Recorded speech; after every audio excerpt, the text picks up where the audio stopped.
here. We have Councilman Katz, I think, joining us remotely, and Councilman Jones will be here in just a moment, momentarily. Okay. We are going to conduct the work session for the July 1 legislative session, and we're going to begin with appointments. And first, we're going to have the Police Accountability Board, and we have Nigeria Rolling Forward up for appointment. She's online, Mr. Chair. Okay, great, Ms. Ford.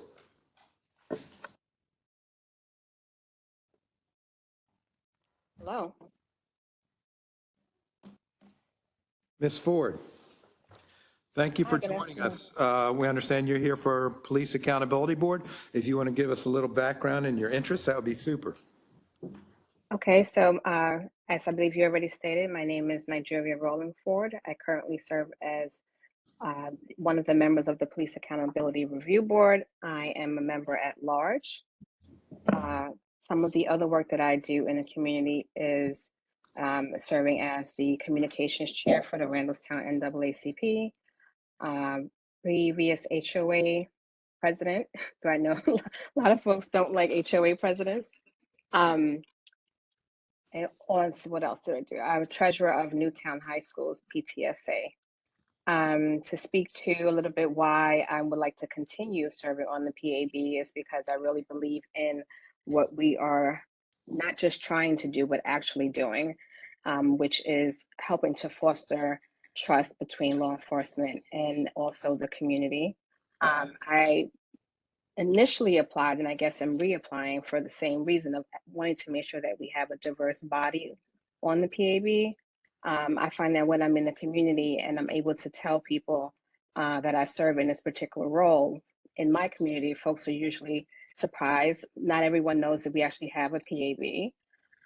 And then when I'm able to speak to it in the positive light, folks are really then interested in what it is that we actually do and the fact that, again, we even have a PAB. So I just think it's super important as someone who is within the demographic that tends to have issues with law enforcement, that I'm able to speak to the fact that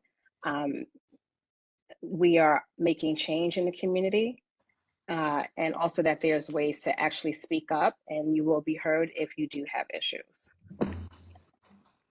Okay, thank you, Ms. Rolling Forward, and thank you for your good work on the Randallstown NAACP. Do any of the members have any questions, comments, or thoughts to share with Ms. Rolling Forward? Okay, thank you for your service. Thank you. Our next reappointment is also the Police Accountability Board, and it's Dawn Deshawn Fewer. She's also online, Mr. Chair. Okay, terrific. Ms. Deshawn Fewer. Hi, good afternoon. Good afternoon. I am seeking reappointment to the Police Accountability Board because I believe in continuing the good work that we've started to do. Opposite of Ms. Rolling Forward, I am of a demographic that historically has not had problems with law enforcement. I recognize that is a privilege, so I want to improve the communication and relationships and trust between the citizens of Baltimore County and the police in Baltimore County, the law enforcement. I am the appointee from the Police Accountability Board to the Administrative Charging Committee. I have perfect attendance on both boards. I attend meetings on time, ready to participate, and am eager to help between meetings if needed. I'm active in several community groups, including our community association, the Precinct 12 Community Police Alliance, and our local Lions Club. I'm a proud member of a lot of community organizations and a proud resident of Dundalk, which is District 7. Thank you, Ms. Deshawn Fewer. Do any of the members have any questions? Councilman Marks. Ms. Deshawn Fewer, I just want to thank you for your long record of service in the community. Thank you so much. Councilman Jones. I guess I'd like to take an opportunity to thank you as well as Ms. Rolling Forward for your service to the Police Accountability Board and your other advocacy and civic engagement on things that matter most to us here in Baltimore County. I think being a member of the Police Accountability Board is very important. I think we have a very good police department, and I think the Police Accountability Board will just make it better. So thank you for your efforts.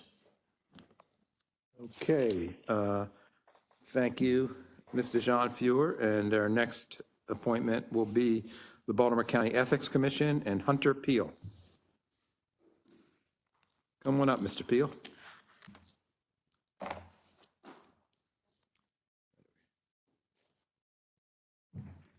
And Mr. Peel, if you could just click your mic on when you get there.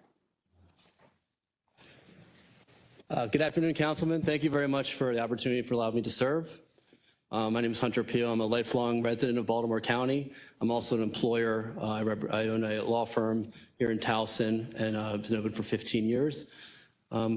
I have a vested interest in continuing and taking any complaints or concerns of any citizens of Baltimore County. I feel like I'm uniquely qualified to address with thoroughness and accountability any concerns that are raised by the citizenry of the county as an attorney and lifelong resident of the county.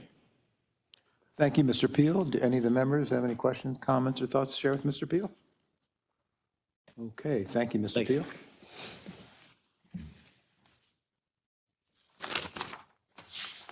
Okay. Our next appointment is for the Baltimore County Animal Hearing Board, and it's Jacqueline Scotto. Scotto, sorry, Ms. Scotto.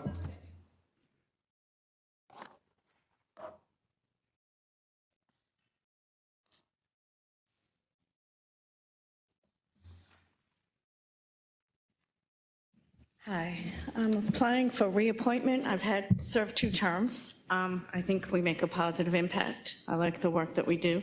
I've been involved with animals for a very long time, since graduating high school in one form or another. And I just like the work that we do, and I would like to continue. Thank you so much, Ms. Scotto. Do any of the members have any questions, comments, or thoughts to share with Ms. Scotto? Is Councilman Katz, or you? Okay, no, I thought you were going to say something, but. I would only say thank you so much for your service. Thank you. Sure. Thanks so much. Thanks for coming in. Our next appointment is Mr. Mark Millspaw, Director of the Department of Social Services.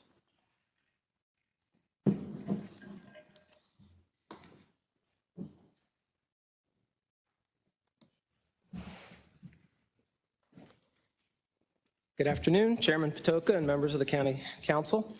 I appreciate this opportunity to come before you today and ask for your support in confirming me as the Director of the Baltimore County Department of Social Services. Let me begin by giving you a little bit of my background and telling you why I am excited to lead this fantastic agency. I've spent over 30 years in public human services, all here in Maryland.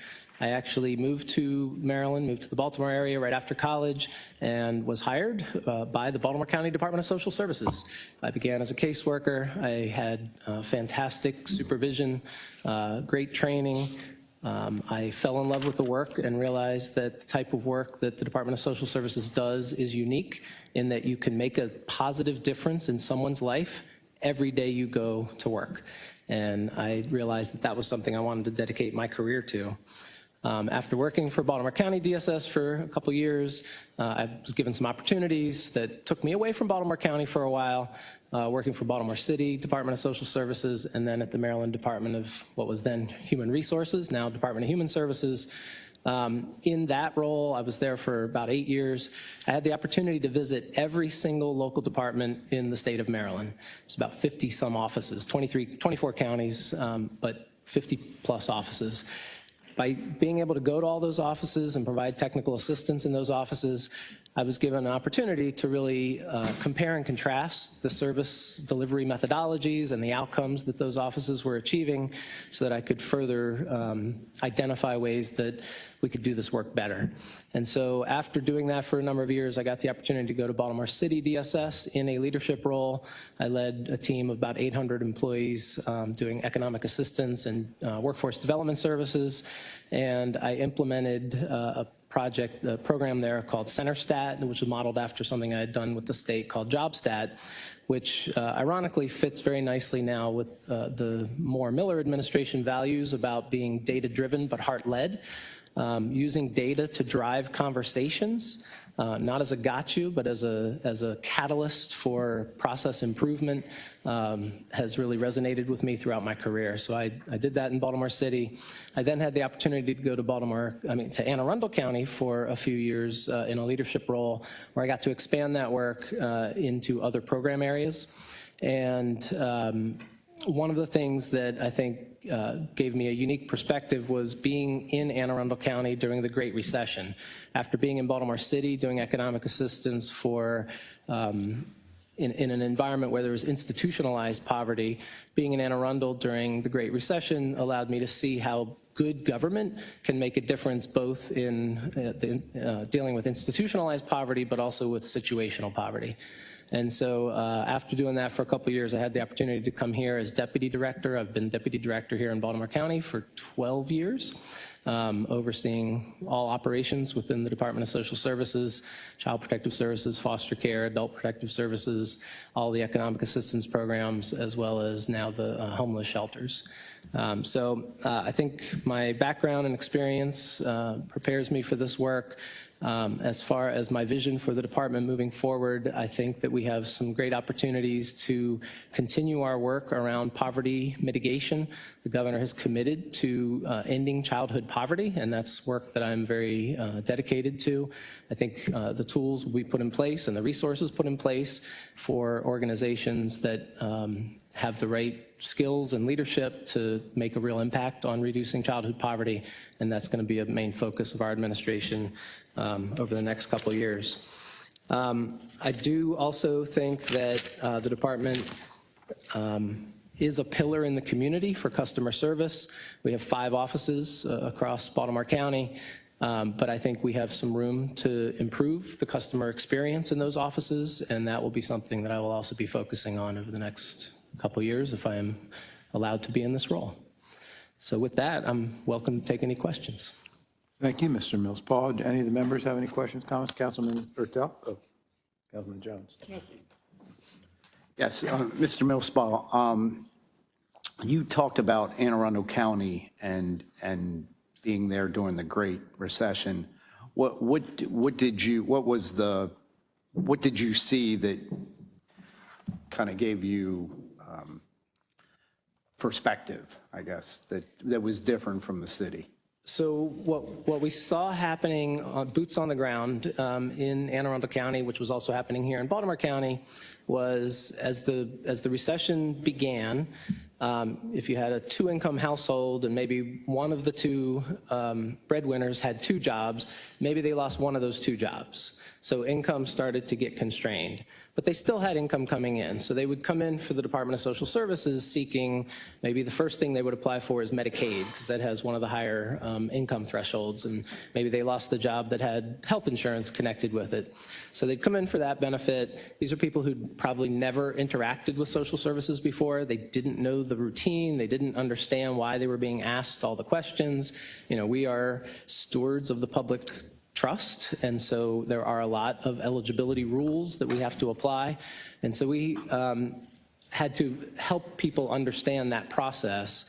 And then what we started to see was after maybe they had Medicaid, they'd lose, one of the other income earners would lose either a portion or all of their income, and then that same household would come back and apply for SNAP food stamp benefits.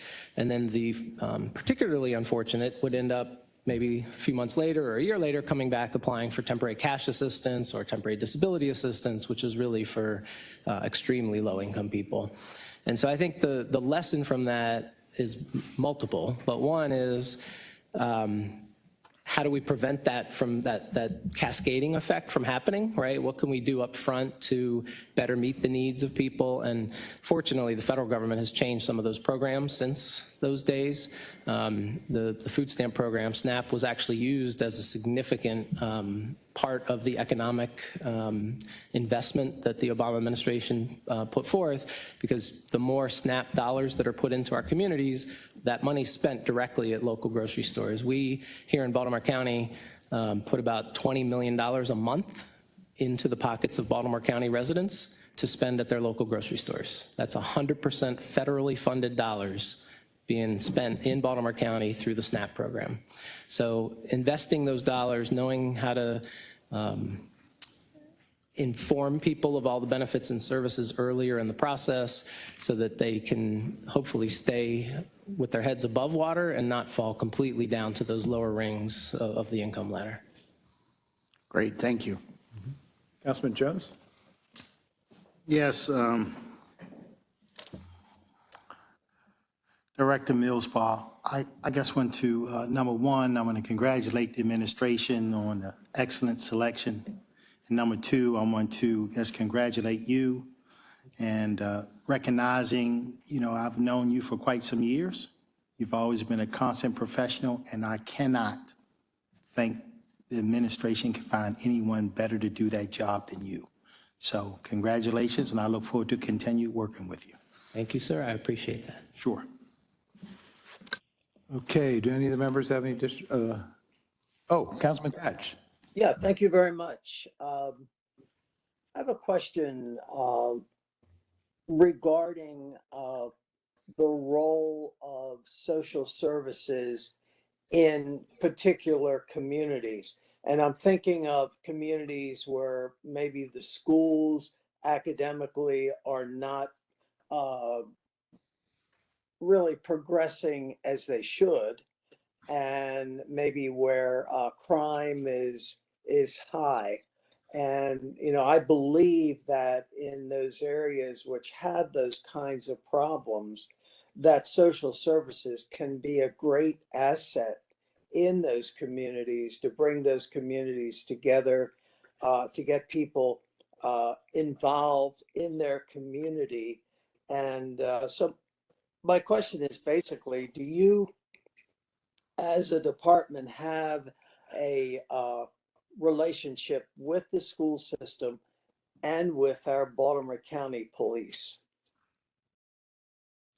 Thank you for that question, Councilman Koch. So the term social services can be used very broadly, and I'm going to focus a little more narrowly on, I think, what you were asking specifically about the role of the Department of Social Services. Most of our programs are federally mandated programs, things like Child Protective Services, foster care. In those programs, we don't necessarily have the opportunity to do a lot of community-based preventative work, and that, quite frankly, is a flaw in the whole system.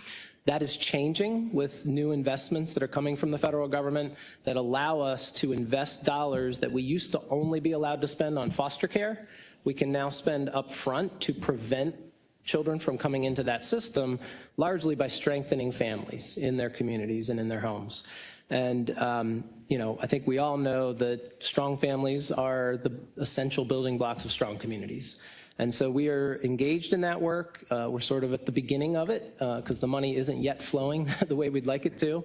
But we are largely, for my department, we're focused largely on families with children where we know there are likely triggers for entry into foster care. So it's usually families where the caregivers, the parents, are dealing with addiction issues, or families where either the caregivers or the children are dealing with mental health issues, youth with severe externalizing behaviors.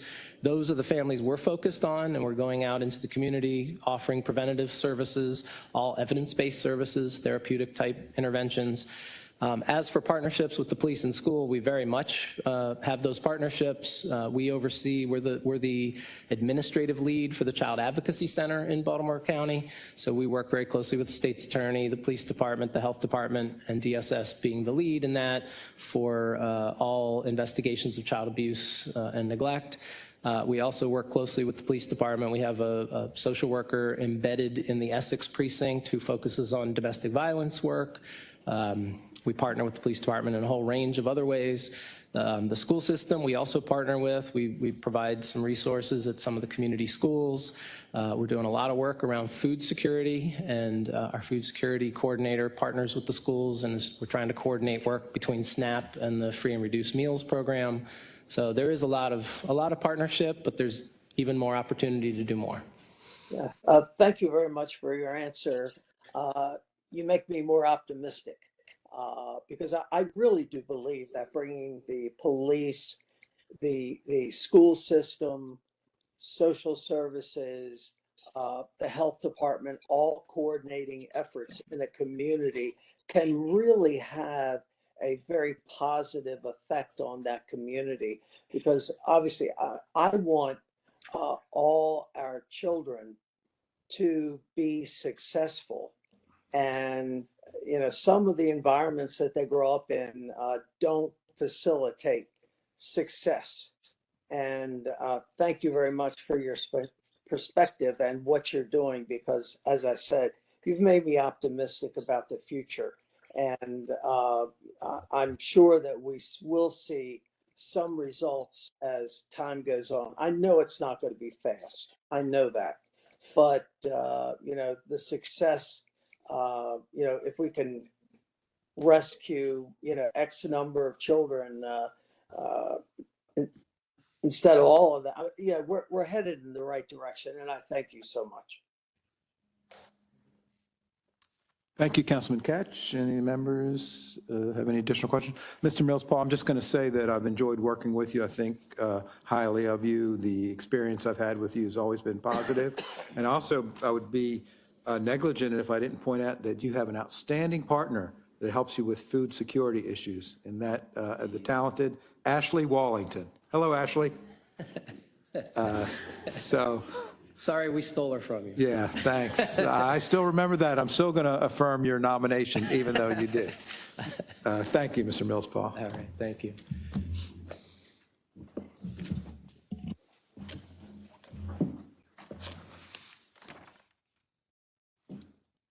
Okay, moving forward.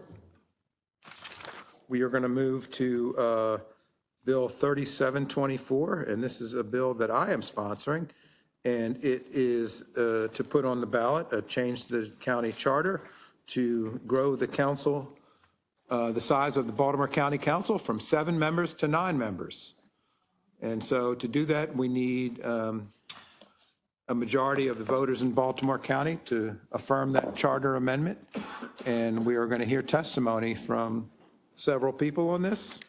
Ms. Belcastro, can you call up the first speaker? Oh, before you do, Ms. Belcastro, let me just point out that how we got here.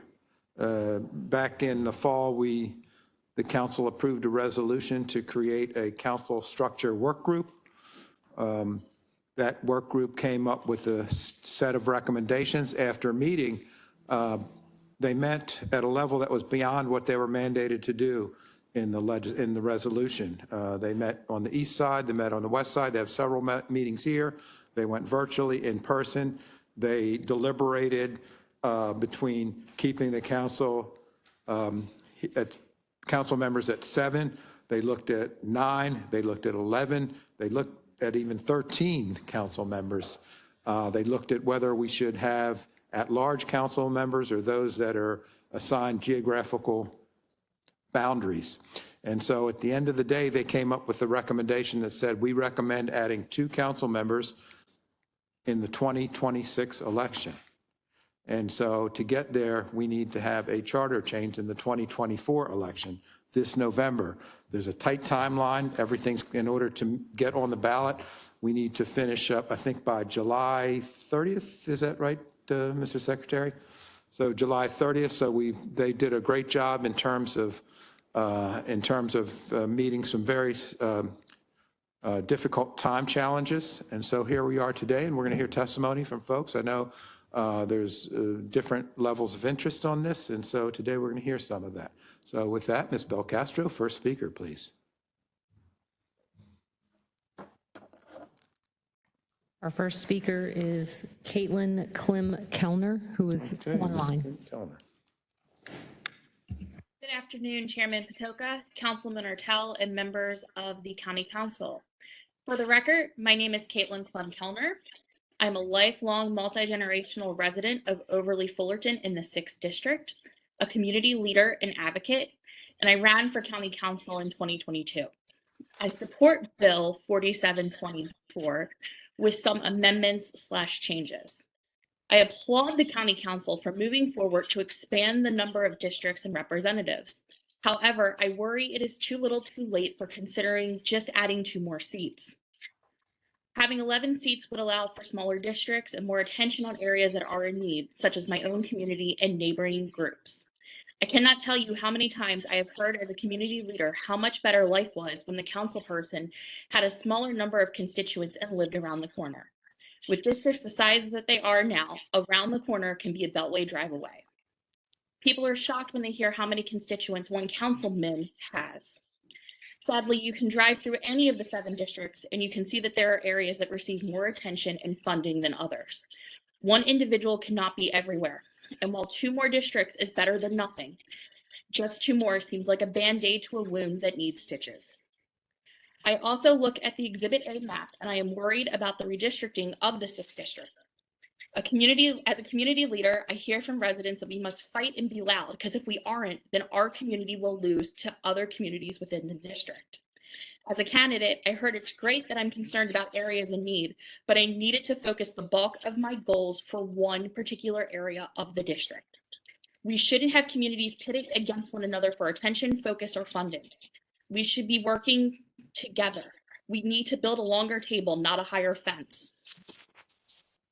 11, or if we have to do 9, would create an opportunity for equity of all communities and residents. If you only approve the 9 districts, please change the map. That map currently divides communities that are working together and can undo much of the work that we are working towards to fix and have equity. I know people are worried about funding the purchases of cars for council members and how we can fit more people into offices and add more offices to the buildings. I've never heard those concerns talking to residents and neighbors. As a candidate, I never even gave thoughts to those concerns. What I did and still do have concerns about is redevelopment or a lack of ADA accessibility, school overcrowding, and ensuring areas that haven't seen investment in a long time get the attention they deserve. Those should be the concern of everyone having this discussion. Finally, as a woman, I am also concerned about the lack of women sitting in the council chamber. When St. Paul is making history for its all-women council, Baltimore County is taking steps back in time. I look around at community associations and business groups across Baltimore County, and I see how many are run by women. It is said that community associations are the eyes and ears to help with the elected county council. That is a lot of labor women are putting in without a seat in the chamber. Expanding the council will increase the opportunity for women to have a seat back and then some. Please vote to have this on the ballot to expand the county council, and I'll be happy to answer any questions. Thank you. Thank you, Ms. Klim-Kellner. Do any of the members have any questions, comments? Councilman Ertel? Thank you, Caitlin. Thank you. Okay. And Ms. Klim-Kellner, thank you for running for office. It's not the easiest thing to do to put yourself out there and put yourself on the ballot and run for office. So thank you for doing that, Ms. Klim-Kellner. Thank you so much. And Caitlin, Yes. I would assume you would support 11. Is that where you're thinking? I am a big supporter of 11. I feel like that would create the best opportunity to have every community be able to have a better voice and seat at the table, and to ensure that there are better drawn districts that all work together. Right. Okay. Thank you. Thank you. Mr. Chairman? Yes, Councilman Catch. Caitlin, I just didn't hear something you said. You said that somebody is working for more or has more women representation. I just didn't get what you said. Like, what is it, a county or a group or what? The city of St. Paul actually just elected its first all-woman council. Oh, okay. St. Paul, Minnesota? Yes, Okay, okay, that's what I did not, okay. Thank you. no problem. Okay, Councilman Young? Just thank you, Caitlin, for presenting and for putting yourself out there and running for office. I guess this is more of a question for us as a council than for you. While there are efforts, and from the last work session, we obviously had folks that are for expansion, but not necessarily for the bill as proposed, and we're going off of the work group that we had established to kind of guide what the legislation looks like. There are aspects of our bill that are necessary related to just logistics and how the council will function that aren't present in some of the 4 More charter amendment. Is that accurate? So in terms of, there's the 4 More group that would like the expansion of the council to 11. We're taking recommendations from our work group that suggests 2, but also a number of recommendations that just work to logistically function as a council. That's accurate.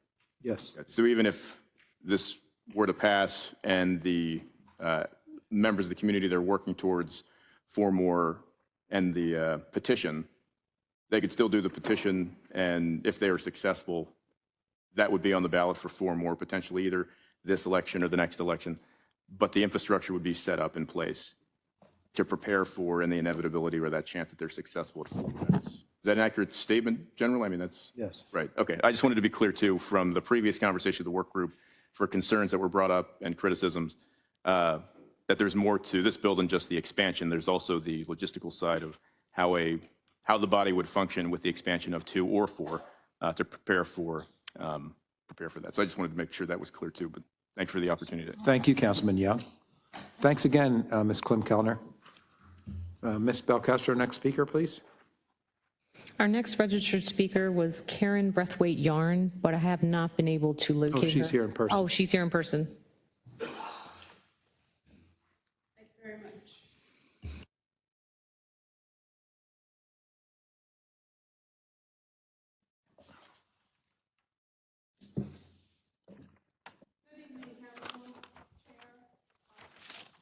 Good evening. Members of the Baltimore County Council.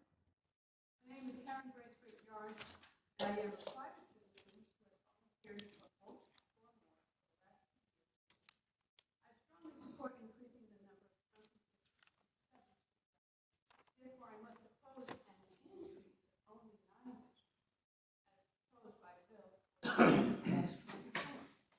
Nearly 10,000 citizens have already signed a petition stating that 11 districts is what they want. The current diversity needs of the entire county, not just the northwest part, demands more election opportunities, not only for African Americans, but also for women, since our county is female, for young adults under 40, for the disabled who make up 10% of the U.S. population, for LGBTQ plus residents who are 10% of the U.S. population, and for all the many new American groups that have arrived in Baltimore. 11 districts were supported by the Okay. who insisted, despite a compromise of moving to 9 districts, that there would be a near-term tax rate. Oh, my God. So this has not been, do I need to start all over again? Everyone here in person has heard you, but anyone virtually has not. Oh, my goodness. Telling these 6 interest groups who have waited for change, in some cases for nearly 70 years, to be grateful for the increase of 2 districts is akin to telling a shoeless, indigent child to stop complaining and be grateful you gave them one left shoe. The citizens of Baltimore County are sending the council a clear message through the signing of the Vote 4 More petition that they need and want both shoes now. In 1978, Baltimore County Charter Review Commission recommended the county council increase to 11 districts so that the number of constituents each member must serve is reduced. Council members will be better able to represent the constituents they have, and the council as a body will be better able to grapple with the growing complexities of Baltimore County government. This information is contained in tonight's packet for all to see. Ironically, not unlike today, the sitting the sitting Baltimore County Council members refused to accept the recommendation of a commission it helped to select and chose a stopgap measure. The recommendations of the 1978 Charter Review Commission are almost identical to reasons stated for expansion to 11 districts by Vote 4 More in its literature today. Finally, I must clarify that Vote 4 More never stopped and then restarted the ballot initiative as implied in today's council work session packet. Vote 4 More had hoped at its inception in March 22 to have access to the same electronic ballot signature process that existed in 2020 and 2021. However, once it was clear that an electronic option would not be available, Vote 4 More knew that it was impossible to collect 10,000 signatures in a matter of just 4 months, and stated that the target was the 2024 general election ballot, without ever stopping or restarting the collection of the signatures. Thank you for this opportunity to testify. Thank you, Ms. Braithwaite-Yarn. You're very welcome. Okay. Any members question? Okay, thanks again. Ms. Belcastro, next speaker, please. Our next speaker is Sean McIntosh, who is online. Okay, Ms. McIntosh. Yes, good evening, Council Chair Patoka and members of the Baltimore County Council. I'm Sean McIntosh, a resident of Sparks, Maryland in District 3. I'm here today to express my support for Resolution 4724 with the suggested amendment. I applaud your effort to respond to the advocates and residents who have been calling for expanding the County Council through the Vote 4 More initiative by creating a work group.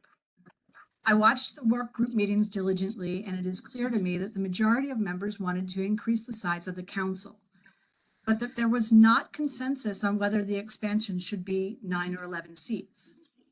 While the legislation seems to be a good compromise, it's only a compromise between those who wanted to keep it at 7 and those who wanted to expand to 11. If you wanted to compromise for the majority, the best compromise would be to take expansion of either 9 seats or 11 seats to the voters. I say this because the reality is that the majority of work group members were for expansion one way or another. I believe that that is a true reflection of our voters, and that voters should be given the opportunity to weigh in on whether they want 9 councilmen representing them or 11. The goals of Vote 4 More were to reduce district size for better, more responsive representation, and to increase opportunities for a more diverse elected body. Baltimore County's council should look more like the community it represents. It is my hope that you would amend the current resolution to allow voters to choose between expansion to 9 districts or 11 districts. With that, I urge you to pass this resolution with amendment. Thank you for your time. Thank you, Ms. McIntosh. Any speakers? Any questions for Ms. McIntosh? Okay, Ms. Belcastro, next speaker, please.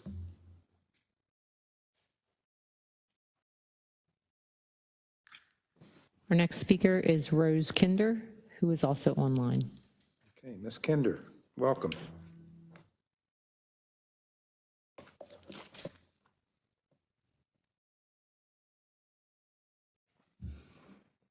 Ms. Kinder, you may begin your testimony. Okay, all right, thank you. I've got 2 screens going on here, so thank you. I'm speaking in opposition to Bill 4724. As a longtime resident of Baltimore County, I'm so disappointed in this council and its obstinate refusal to listen to its residents. Since the 4 More group of fed-up residents have been gathering signatures for a voter referendum to increase the council size by 4 members, you formed that special group to study the issue last fall. It seemed that the majority of public respondents to the group were in favor of expanding the council by 4 members. However, the council's hand-picked members came back to the council with a recommendation for increasing the council size by 2 members for now. Note my sarcasm when I say, what a surprise. Mr. Patoka, I ask you to stop. Your legislation is overwrought with ideas too much is packed into this legislative package. It could be much simpler. It seems as if you wish it to fail just based on the number of ingredients you've included in this sausage. Example 1, increasing the number of council districts reduces the geographic size of the district and the population size of the number of constituents. Yet the proposal is for a full-time council member. What's the rationale? Councilmanic financial preference? Example 2, a hard-to-find fiscal note indicates that the annual council operating costs increase by $1.4 million. But nowhere does anyone show what it will cost to have 2 additional $69,000 a year annual council members for a part-time basis, or even what the new annual cost per council member will be on a full-time basis. I will suggest that your fiscal notes are sorely lacking in detail and analysis. Example 3, I would love to see a fiscal analysis of Baltimore County employee salaries attached to this, e.g., the pay of correctional employees, library workers, public health nurses, county public works, landfill workers, etc. What is their salary compared to a $69,000 a year annual part-time council member salaried with pension and benefits? For the record, I support 11 council districts with so-called part-time council members. I've signed the 4 more petition. Thank you. Thank you, Ms. Kinder. Do any of the members have any questions, comments for Ms. Kinder? I do, Ms. Kinder. Let me just say that you are factually incorrect in many of your comments, and I'm not going to address them all, but I will address the first issue that you brought forward, and that is that I do not want to expand the council from 7 members to 9 members. That could be furthest from the truth. In fact, this is a goal that I'm committed to, but I do understand that in order to do that, I need to have 5 affirmative votes from this council, not 4, not 3. And in order to gain 5 votes, I need a coalition of Democrats and Republicans. And that, I believe that right now we have that coalition in place. That coalition is fragile. It needs to be held together. And so I object strongly, Ms. Kinder, to you suggesting that I'm being disingenuous in any way. I'm doing everything I can to get a piece of legislation passed that will grow the Baltimore County Council from 7 members to 9 members. And any other notion that I'm being disingenuous in any way is nonsense, Ms. Kinder. But I thank you very much for your comments. Ms. Belcastro, next speaker, please. Mr. Catch. Yes, Ms. Kinder, I just want you to know that every council member for us today are working full-time in this job.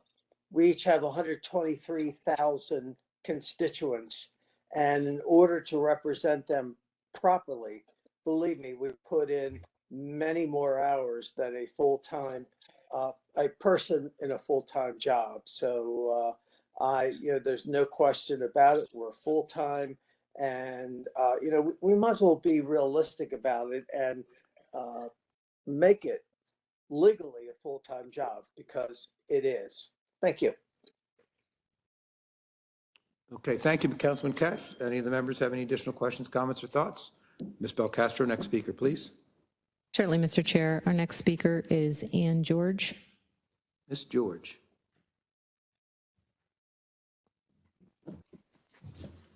Hello, can you hear me? Yes. Hi, my name is Ann George, and I'm a resident in District 3. However, I'm actually reading a statement of testimony from Peter Richkus, who is out of town this week. Ms. Richkus is resident in District 6. She's co-organizer of the Baltimore County Coalition for Fair Maps. She's the former secretary of the Maryland Department of General Services and former commissioner of the Port of Baltimore. Chairman Patoka and members of the council, expanding the Baltimore County Council by just 2 members, as proposed in Bill 7424, fails to address the pressing needs of our residents. My concerns about this bill are manifold. It introduces numerous divisive provisions likely aimed at securing votes from some council members, but which could prove detrimental overall. Bill 7424 does not effectively tackle the issues initially raised by County Executive Olszewski in Resolution 3223 to the Council Structure Work Group. This includes the growing diversity of our population, where people of color now make up 47% as per the 2020 census, with Black residents comprising 32%. Furthermore, the bill overlooks the critical issue of representation. Baltimore County currently holds the worst ratio of council members to constituents in our region. For instance, each district in Baltimore County represents 122,076 residents, 30% more than the next highest in Anne Arundel County, with 84,333 residents per district.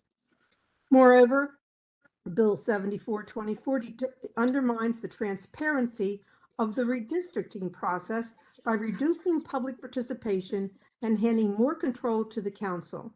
It needlessly complicates matters by introducing debates over part-time versus full-time council members, a potentially contentious issue for voters. I support the recommendation to expand the council to 11 members, as suggested by many public comments and testimonies during the council structure work group meetings. This proposal is also backed by over 10,000 Baltimore County residents, Democrats, Republicans, and independents who have signed the Vote for More petition. Adding 4 new districts would ensure that our citizens have a stronger voice in shaping their local government. In conclusion, Bill 7424 fails short of addressing the fundamental issues of representation and transparency that are crucial to the future of Baltimore County. Instead of just adding 2 members, we should pursue a more substantial reform to better serve our diverse and growing community. I oppose Bill 7424, and I also oppose this bill. I collected hundreds of signatures from the community members, and it's very few people said no. Most people we saw were very much in favor of it, and it seems like this is a stopgap measure, but I understand kind of where you are, Councilman Patoka. Thank you, Ms. George. Councilman Marks? I just wish Ms. Richkus was here in person so I could ask her about her strong support for bipartisanship in county government. Okay, do any of the members have any additional questions, comments, or thoughts to share? Okay, Ms. Belcastro, next speaker, please. Our next speaker is Patricia Fallon, who is online. Okay, Ms. Fallon, good afternoon.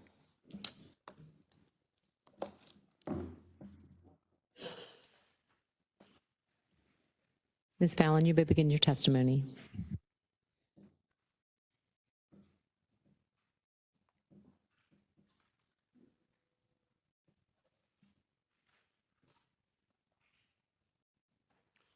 Ms. Fallon?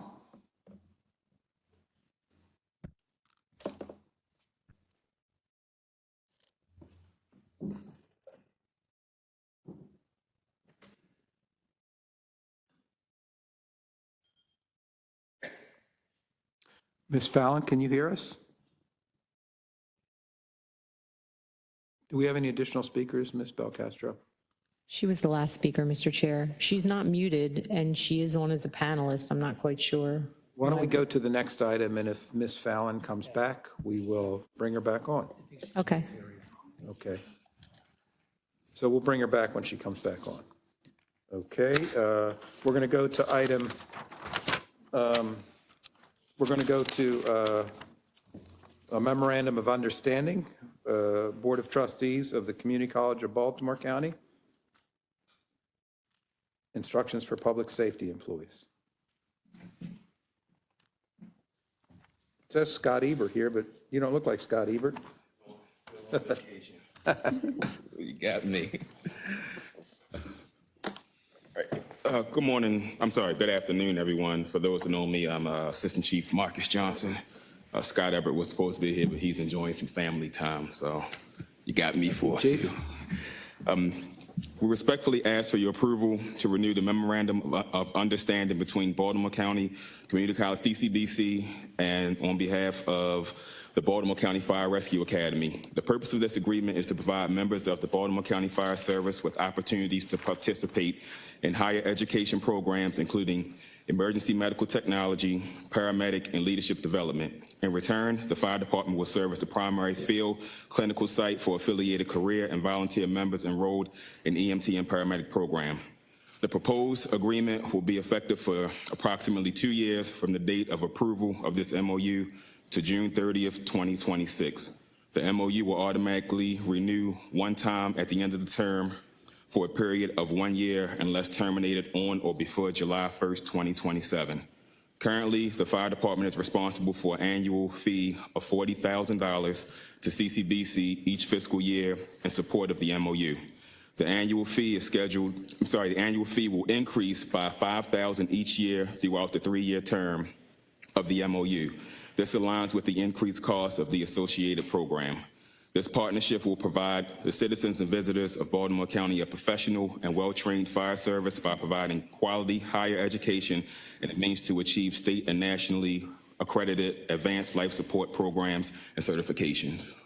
Thank you, Chief Johnson. Do any of the members have any questions, comments, or thoughts to share? Okay, hearing none, thank you very much. Thank you. Okay, next item is Resolution 3124, sponsored by Councilman Mike Ertel. Properties in the design review area of Historic East Towson. Thank you, Chair. So this is a resolution that would, there's East Towson design guidelines, and there is a map that doesn't coincide with the actual guidelines. So this resolution would add the map and the language and marry those two together. And I think we have a speaker as well. Ms. Belcastro? Yes, Mr. Chair. Michelle Yendel.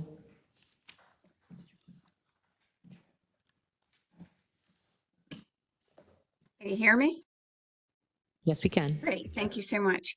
I live in Harris Hill, and when I purchased it in 1994, it was brand new. And the terms of living here were very generous. That gives the aid money, so we were able to buy into here. Most of us have stayed around for as long as the 30 years. And part of the most charming pieces were the fact that the sales office said to us that we were developed to meld into East Towson. Our community looks like it's always been here, like we're part of it, and we feel that way. The community's always been very welcoming and warming to us.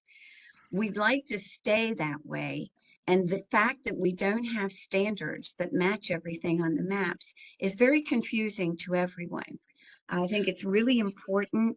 We want to know that we're here. We're here 30 years, and they're here 200 years. So we want to really be part of that. I really want to thank Councilman Ertel for putting this together because it is a concern of ours. We would have had a lot of different things happening in East Towson, but what did happen was we lost the ballpark to the BGE substation.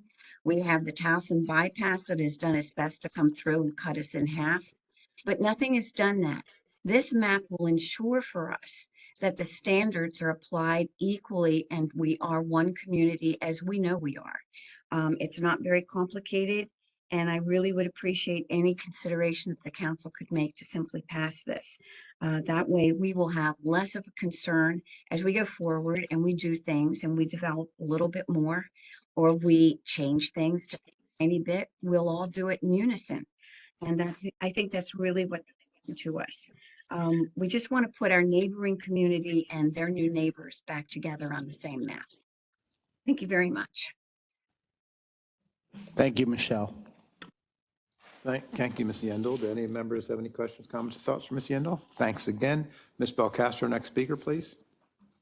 This is the last speaker for this item, but I can call on Ms. Fallon again. I did send her a message in the chat and she has not responded, but I can certainly try again if you'd like. Yeah, that would be great. Okay.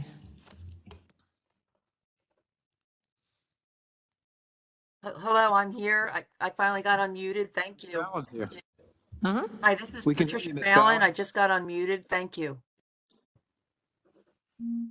Go right ahead. Okay, thank you very much.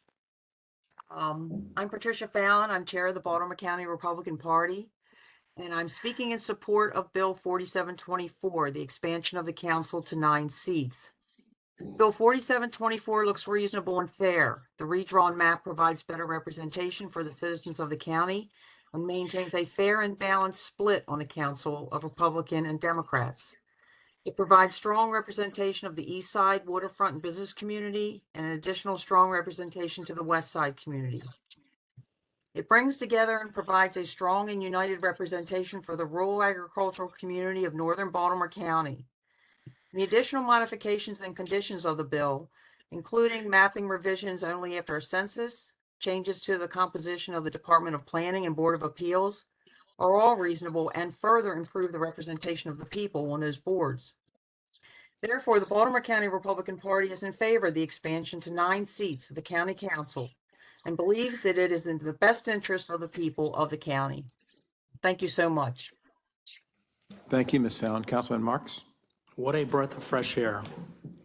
Someone who mentions political diversity.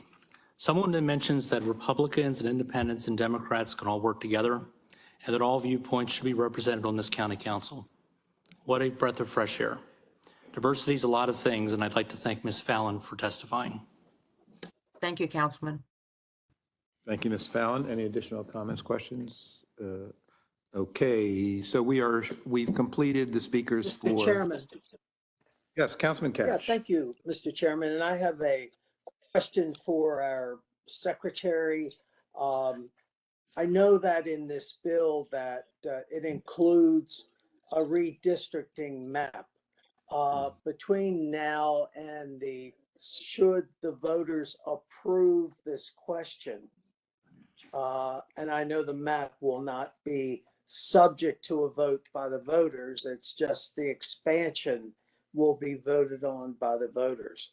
Is there an opportunity, let's say it passes, between November of 2024 and the 2026 elections to again redistrict the county?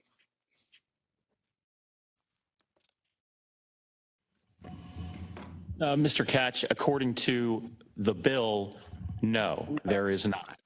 So the only way that that could happen would be if the council passed another bill that basically said that we could appoint another committee, and that new committee could recommend another map, but we would legislatively have to, in essence, amend the part of this bill dealing with the map. I understand that the next redistricting does not come, according to this bill, until after the 2030 census. But if we have the votes, that can be changed. Mr. Catch, the bill, as you described, has a number of components. Several are related to the charter. This includes the council expansion. It also includes some somewhat logistical items, such as the number of planning board members, the number of Board of Appeals members. It also contains language that would be approved by the voters related to redistricting. So if this bill passes and is approved by the voters, essentially that's it. So there would be no more opportunity for further redistricting between now and 2026.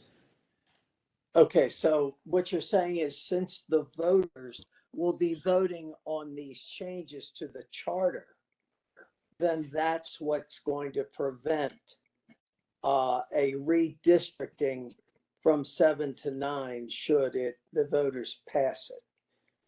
Now, It's not going to prevent, it's going to facilitate that. why doesn't it prevent, since the charter will reflect that the next, I mean, will it state in the charter that the next redistricting won't take place until after the 2030 census? Yes, you are correct. The way the bill is drafted currently and the charter changes that are in the bill, there would be no further redistricting between now and 2026. The next redistricting, unless there was, no, that's it. There would be no further redistricting at the earliest until 2026. However, the default would be the next decennial census, which is 2030-31. Now, between now and 2026, there would be potential opportunity for legislation to change the charter again and put it before the voters. Wouldn't that, though, have to be in a special election in order for it to be in place in time to redistrict for 20? There would be no further opportunity for redistricting in 26 because unless there was a special election? There is no special election that I'm aware of, Mr. Catch. Oh, I know that. I'm just saying that do we as a council have the ability to initiate a special election for the purpose of changing the charter related to this issue? No, sir. Who is it the state of Maryland that decides about special elections, or do we have that particular power? The council could institute a special election procedure, but it would not be in time for, I don't believe it would be in time for this 2024 election unless there were some kind of amendments to this bill, and it would not be effective for the 2026 election if such changes were made for the 2020 for approval by the voters in 2026. So what about if we had a special election in 2025 initiated by the council with a change to the charter that would in essence allow for redistricting prior to 2026? Is that possible?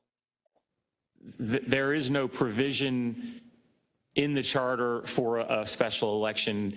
And as I said, if the council wished to implement something like that, it would have to be an amendment to this current bill, because there is no other mechanism to get that on the ballot for 2024's election to be effective thereafter. So did you say that for 2025, if we wanted a special election, then that we don't have the power to initiate that? I didn't say you don't have the power, but you would have to do it right now, because it would have to go 2024 ballot as a question to be approved by the voters, because it would involve a charter change. To allow for a special election. Yes, right. Because, and I'm not sure exactly which context you are speaking of in terms of a special election, but the charter is what governs vacancies and selections to council seats and the county executive seat. So if there was a vacancy on the county council, let's say, and the county council would like to have a special election under certain circumstances to elect a new member of the council to take the place of the individual that resigned, it would have to be a charter change to allow a special election. That's correct, sir. Okay. So the earliest then, so this bill, should it pass, the redistricting then map that's in this bill would be in effect until 2030. And then prior to the 2030 census, it's possible that redistricting can take place for the 2030 election. No, that is no, sir. The redistricting, this map, if approved, if this bill, if approved by the council and the voters, would then trigger the map that is also an exhibit to the bill and would be the new map for 9 council members. That map would stay in place through 2030, through the 26 election, through the 2030 election, and then when there is redistricting in 2030-31, it would take effect for the 2034 election. So what you're saying, I mean, couldn't the council, though, vote to amend the charter in 2030 to allow for a special election for the purpose of, in essence, redistricting prior to 2034? Yes, the council, if it chooses between 2026 election, 2028 election, 2030 election, could always put forth legislation to be approved by the voters to change the charter in the manner that you suggest. So in essence, the map in this bill, should the voters approve it, should it get the 5 council votes, would be in place in 2026 with really no chance for any change. And 2030, there would be a possibility then of redistricting then. If the charter were to be changed in one of the elections that will be held in 2028 or 2026. Yes, that is correct. Okay. It would take a revisiting of it by the county council to change the charter, and then the redistricting could happen subsequent to that. It couldn't happen at the same time. Now, the thing that would concern me about that is the council would then, after let's say that we did redistrict for 2030, then we'd have to redistrict again for the 2034 election because of the census. So in essence, you would have a redistricting, then you would have another one right after it, after the census. Well, the way this bill is... I'm not talking about this bill. I'm talking about, okay. Okay, go ahead. Well, we had a similar situation. This doesn't come up all the time, but we had a similar situation in 2010 and the redistricting that occurred in 2011. It didn't really take effect until the 2014 election. So there were council members that were representing certain areas in somewhat of a lame duck status and they were representing these areas for another 2 to 3 years. But yet they weren't exactly campaigning in some of those areas in the 2014 election because the boundaries had changed in some areas. And so that's what would be the case in 2030-31. You would have a situation of redistricting on the normal schedule, but the actual maps themselves would not take effect until the 2034 election. just because of the way the calendar is. Unlike this time around, we had 2021 redistricting, and we had an election in 2022 relatively quickly. Okay, thank you very much. I just wanted to see how permanent this new map was. And so it's permanent for the next election, but not necessarily for the one after it, 2030. Okay, thank you. Okay, thank you, Councilman Cash and Mr. Secretary. That's an enlightening discussion. And we're going to move on. I see Chief McCullough is here, and I don't want to delay him from other activities. So I'm going to call up Chief McCullough for a lease with Stevenson University.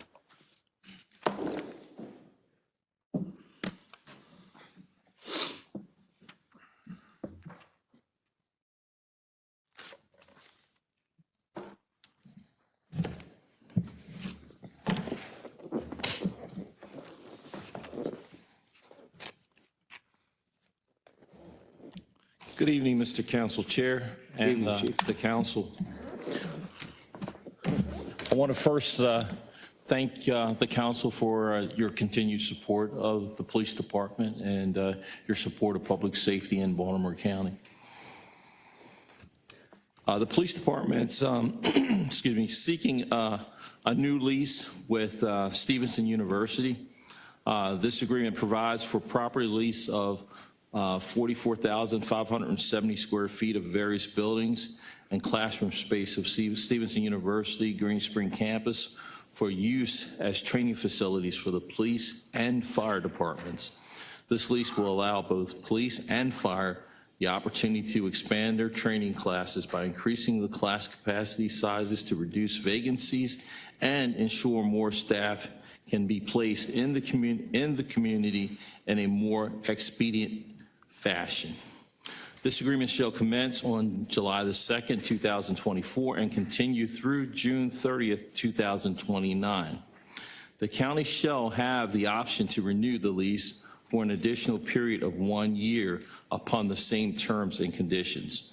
The county shall pay annual rent at the rate of $1,269,438.00 for use of the facility in accordance with Section 4 of the agreement entitled Rent, beginning after July the 1st, 2025, and on each July 1st hereafter for the term of the lease and any renewals or extensions thereof.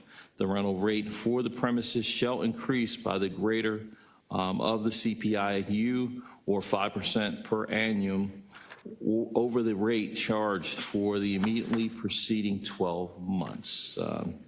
I would say as Chief of Police that this facility is much needed to enable us to continue to train our future police officers, and that we are actively working with the administration and property management to seek a long-term solution that will best serve the department and the residents of Baltimore County.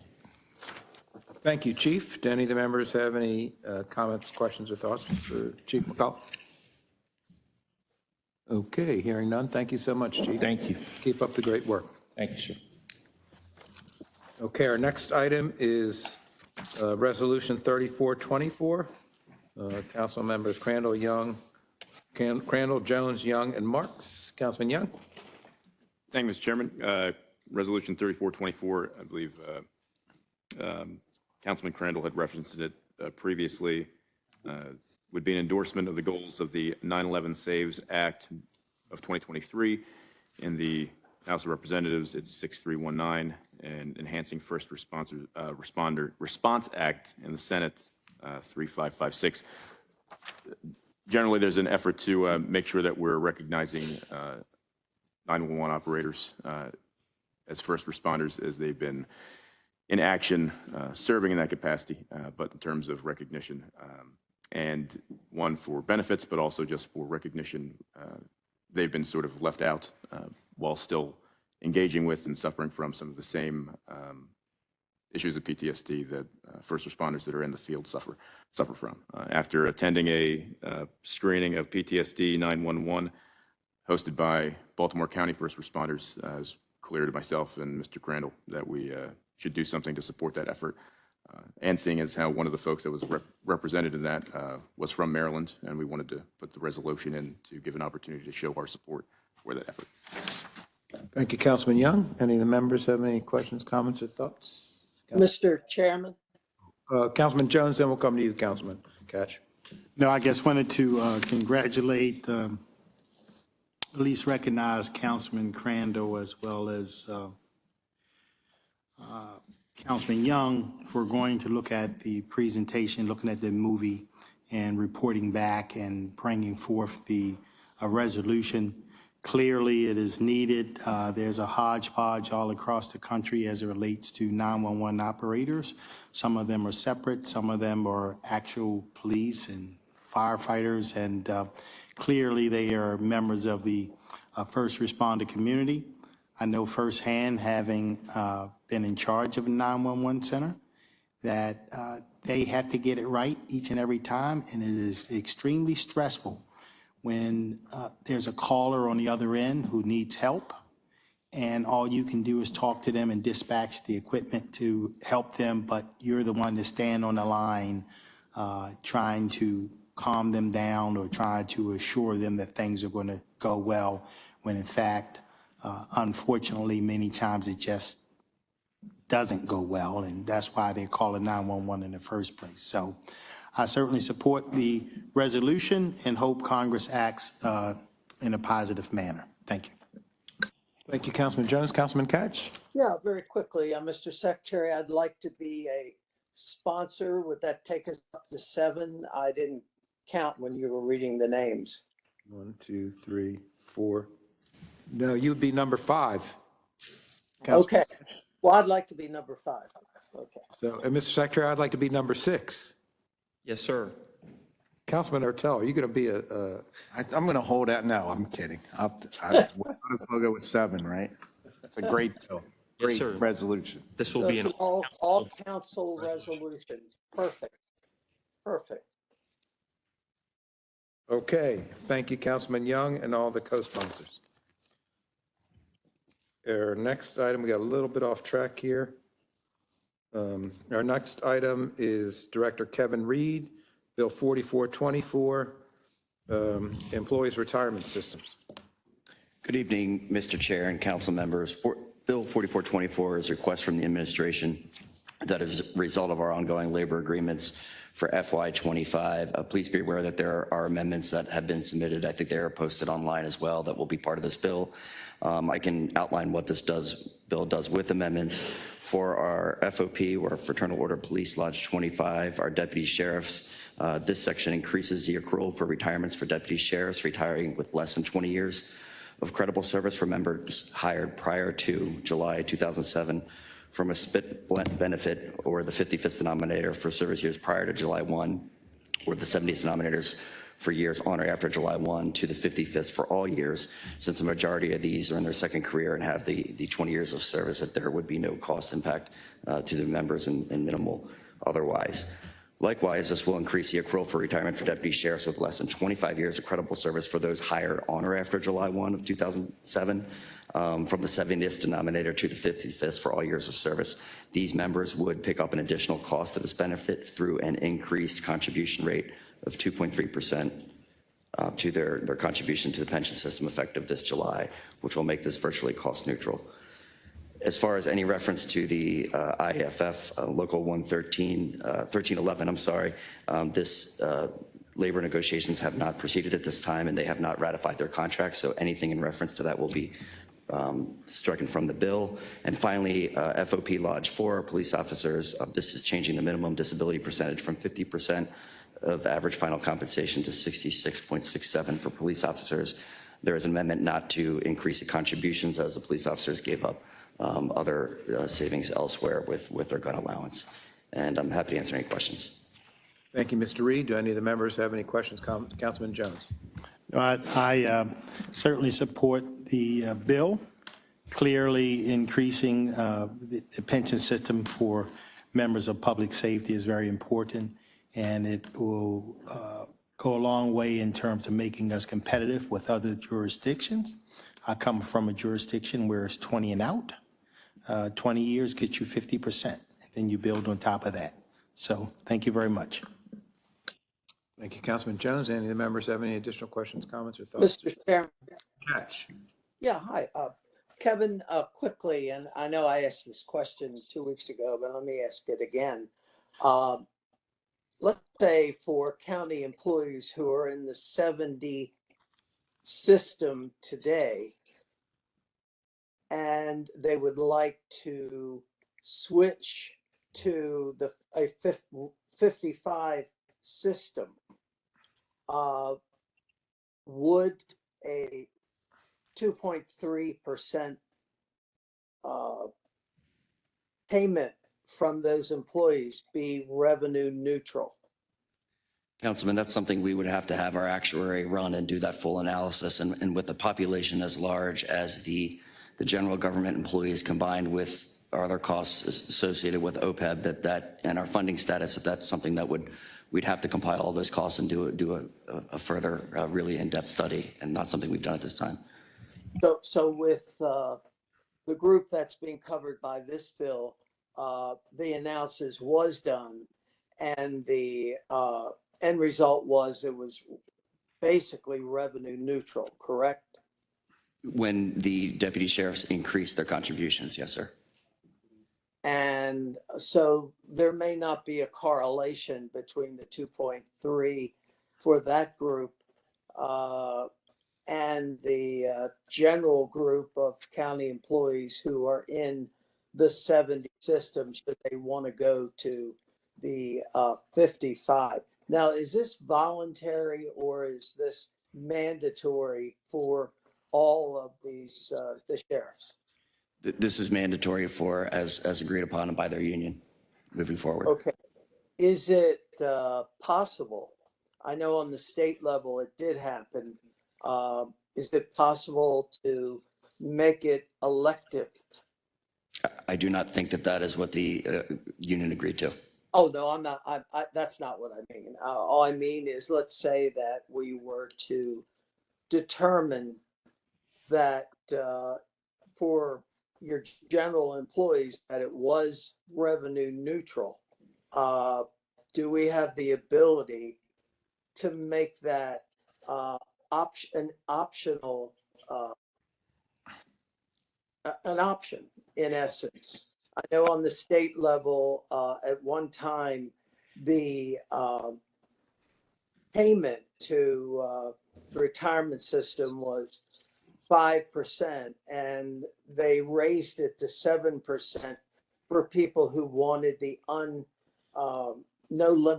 unlimited COLA, but people had an opportunity to stay at 5% or go to 7%. Would we have an option? Should we look at it for all the employees? Would we have the option of making it optional? I think we would have to look at the complexities of administering that type of system. I know the state had a contributory system and a non-contributory that they have changed over time, similar to we had made the change in 2007, but everyone moved forward with those increases together. So, you know, that is something that we'd have to evaluate on how we would administer that. While I was there, they made so many changes to the retirement system. I mean, it was crazy, but as you said, non-contributory. It was a non-contributory up to a certain amount, and then it initiated a fee.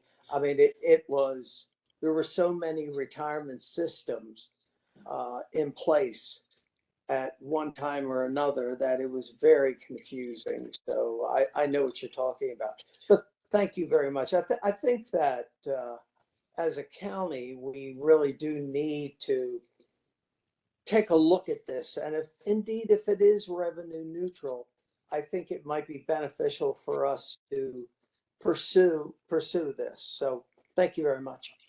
You're welcome. Thank you, Councilman Katz. Councilman Young?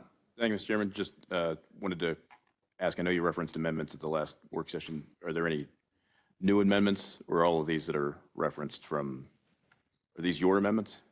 From the administration? These are the administration amendments. One, I believe, was technical, but unless something changes with any negotiations happening in the next week. I understand. Yeah, these just are the wanted to check in. Since There won't be any other changes. Great. Okay, thank you.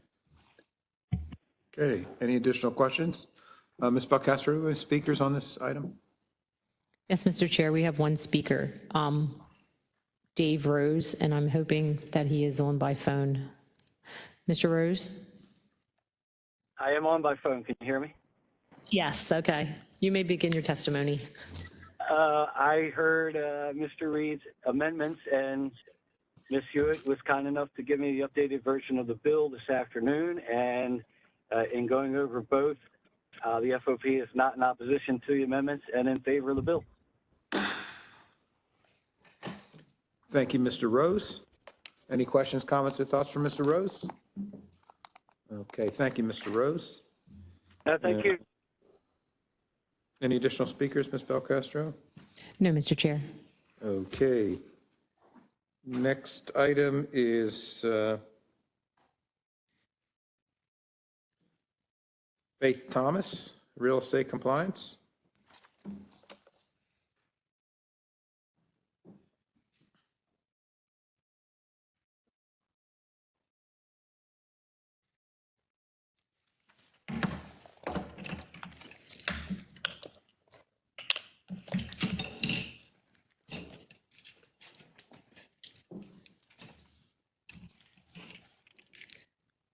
Good evening, Mr. Chair and council members.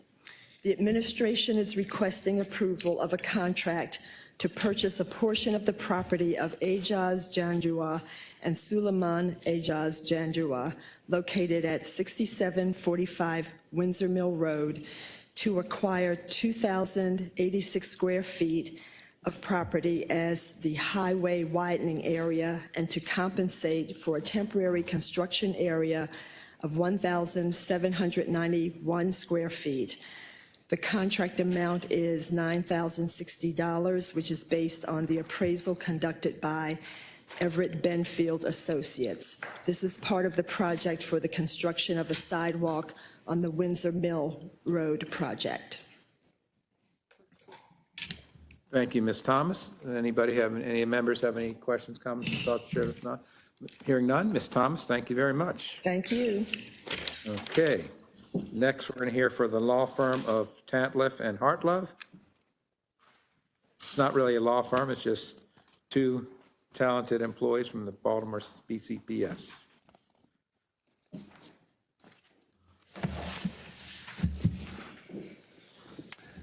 It could be a law firm.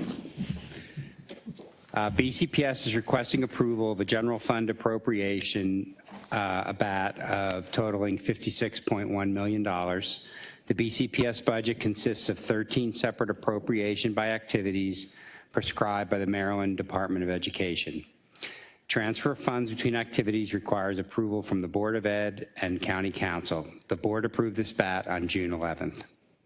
Based on close monitoring of expenditures through the first 3 quarters of FY24, our current full-year expense projections show an overall surplus, but with shortfalls in some activities and surpluses in others. Because BCPS carries no contingency budget, the only way to manage unanticipated expenses during the year is via amendments to the budget. BCPS is projecting that overall it will finish the year approximately $25 million under budget. We'll now be happy to take any questions you may have. Thank you. Any questions, Councilman Marks? Thank you very much. A little bit off topic, but I need some help getting an access agreement through the school system. I talked to Mr. Bazemore today and sent a message to the superintendent relating to Kearney Elementary School. The county wants to do some drainage improvements along Avondale Road, and we're having trouble getting that through. So I just wanted to bring that to your attention. Okay, thank you. Okay. Any additional questions? Thank you, gentlemen, very much. Thank you. Okay. Next, we have Mr. Blumen coming up. Mr. Blumen, you're usually here at the end, but we're going to let you go a little early today.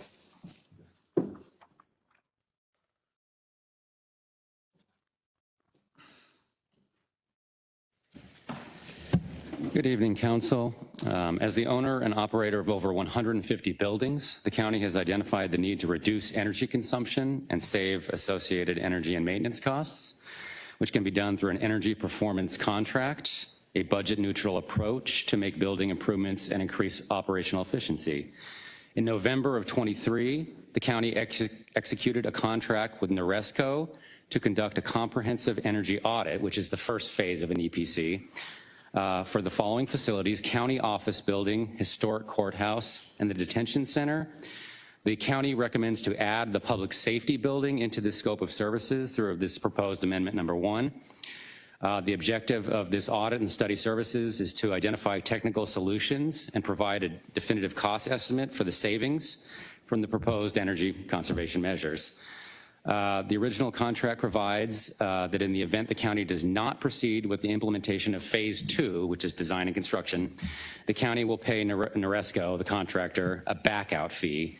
The proposed amendment increases the backout fee by $10,815 to $53,615.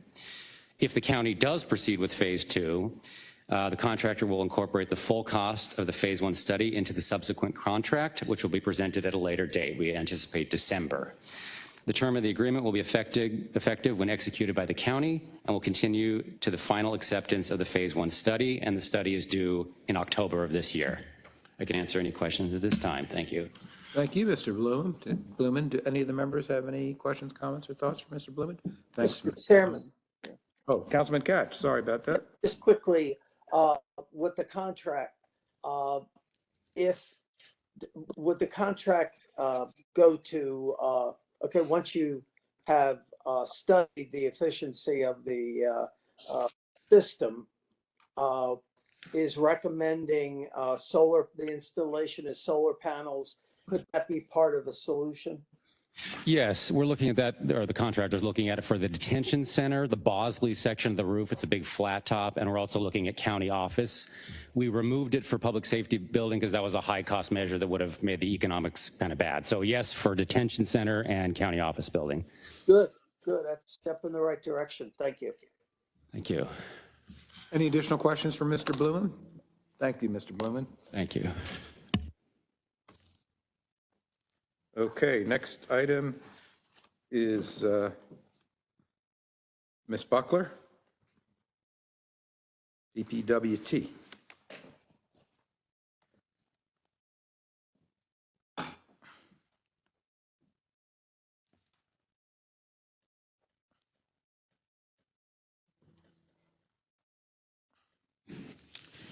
Good evening. For the record, Lauren Buckler, Acting Director for DPW&T.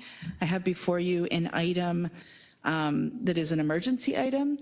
We were planning to bring it before council for the August council meeting, but we had an emergency that we needed to enact the item sooner. It's for the filter replacements for the Phoenix well system. The county operates a few well systems in the rural area of the county. We'd put this item out for bid. We did get 2 bids. We've awarded to the lowest responsible bidder, but we had to award that a little earlier than expected as we were having filter trouble at the site. The well system serves 250 residential units, so more individuals than that, but we didn't want it to go down in the meantime. So I bring this item before you, hopeful of a positive review. Let me know if you have any questions or concerns. Thank you, Ms. Buckler. Do any of the members have any questions, comments, or concerns? Mr. Chairman? Councilman Katz, I was waiting for you. Yeah, good.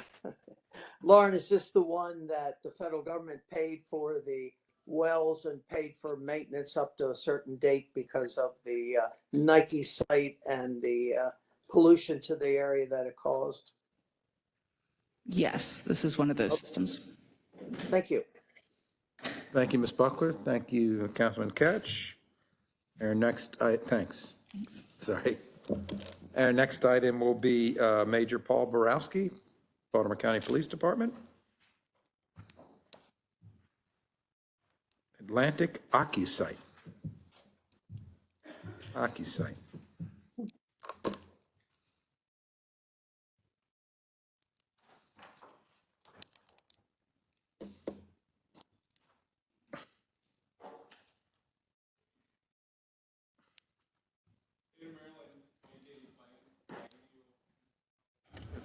assessments as part of House Bill 670, otherly known as the Maryland Police Accountability Act, in July of 2021.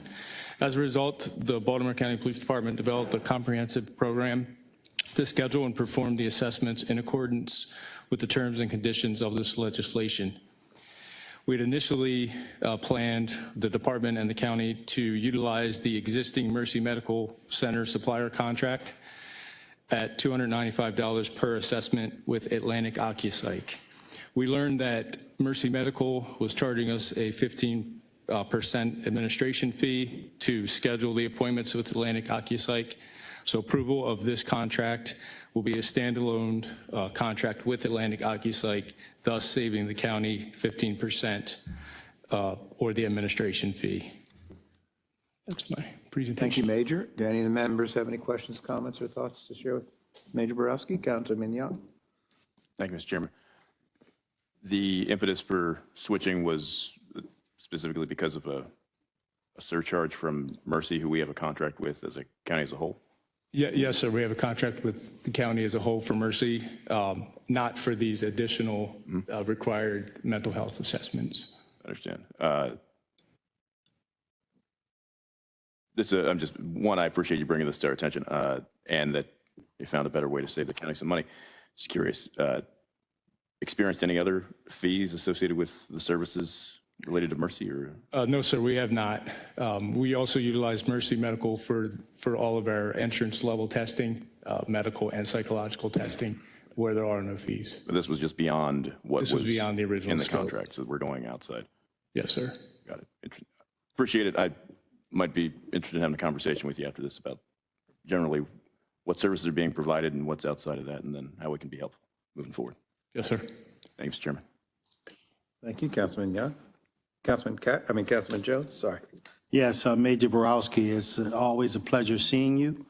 And guess want to take this opportunity publicly to thank you for your hard work and efforts in terms of recruiting and filling the vacancies in our police department and make sure those vacancies reflect the communities that we serve. Certainly been a pleasure working with you over the years, and thank you for including me. Thank you.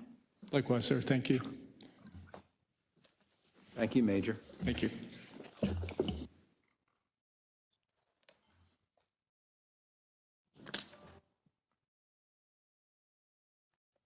Okay, our next item is, get to it here, is Michelle Mills, Department of Aging.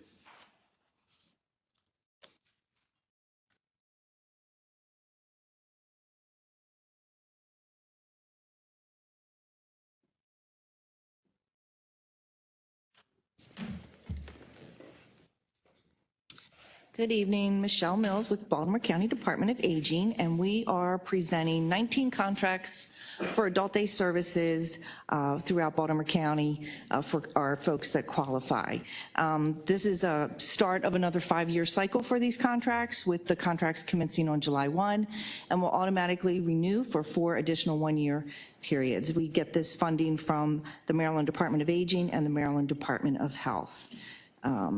So we have 19 contracts to present. Thank you. Do any of the members have any questions, comments, or thoughts to share? With Ms. Mills? Thank you, Ms. Mills. Thank you very much.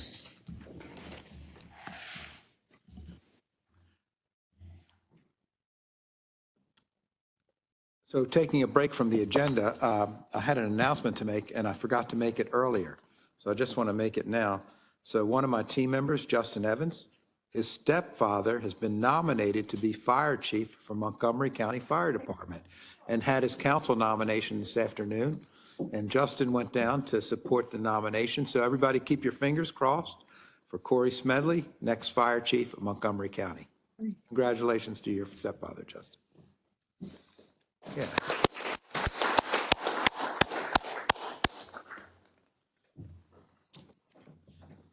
Sorry, I should have said that at the beginning, Justin.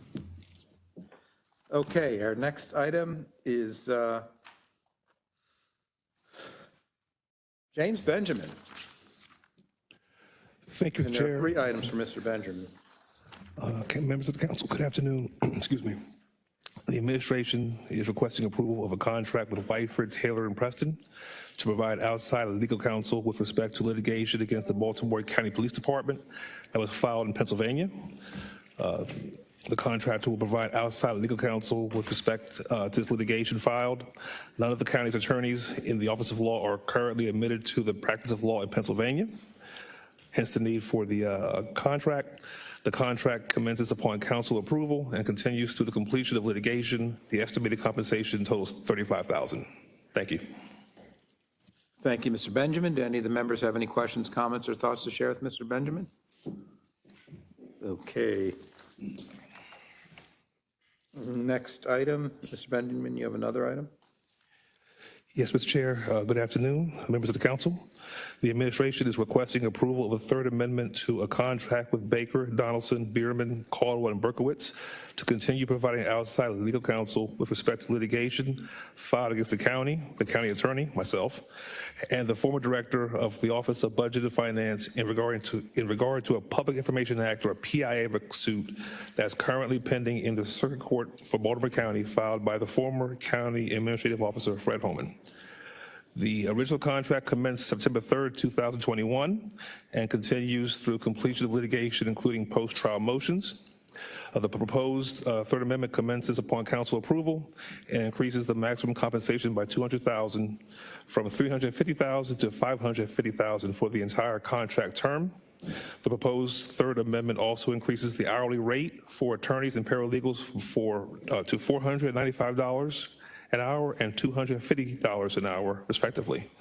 The proposed amendments are necessary due to the complex and time-intensive nature of litigation and because market rates have increased since 2021.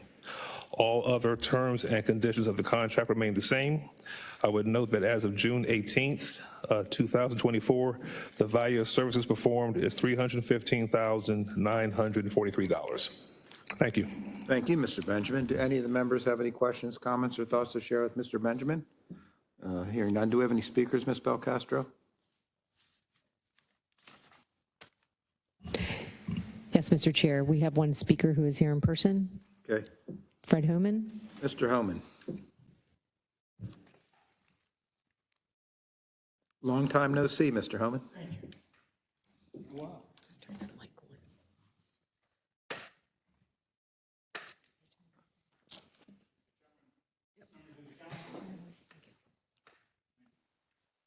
Mr. Chairman, members of the council, as final fiscal authority under the charter, I have a question to ask you that's a pretty common sense question related to this case. Why would the county want to spend $550,000 to cover up why they made a payment allegedly of only $83,000? That makes sense to anybody in this room? $550,000 to pay a private attorney, Baker Donaldson, to cover up the cause of an $83,000 payment. I already know about the payment. I've got the check that was sent to Nationwide from Mr. Terabasi. I knew that before you did, because when the county, back in December of 20, was supposed to tell you about that, they told you they paid Mr. Philip Dough, D-O-U-G-H, not Mr. Terabasi. You found out about it because I found out about it after I filed the lawsuit.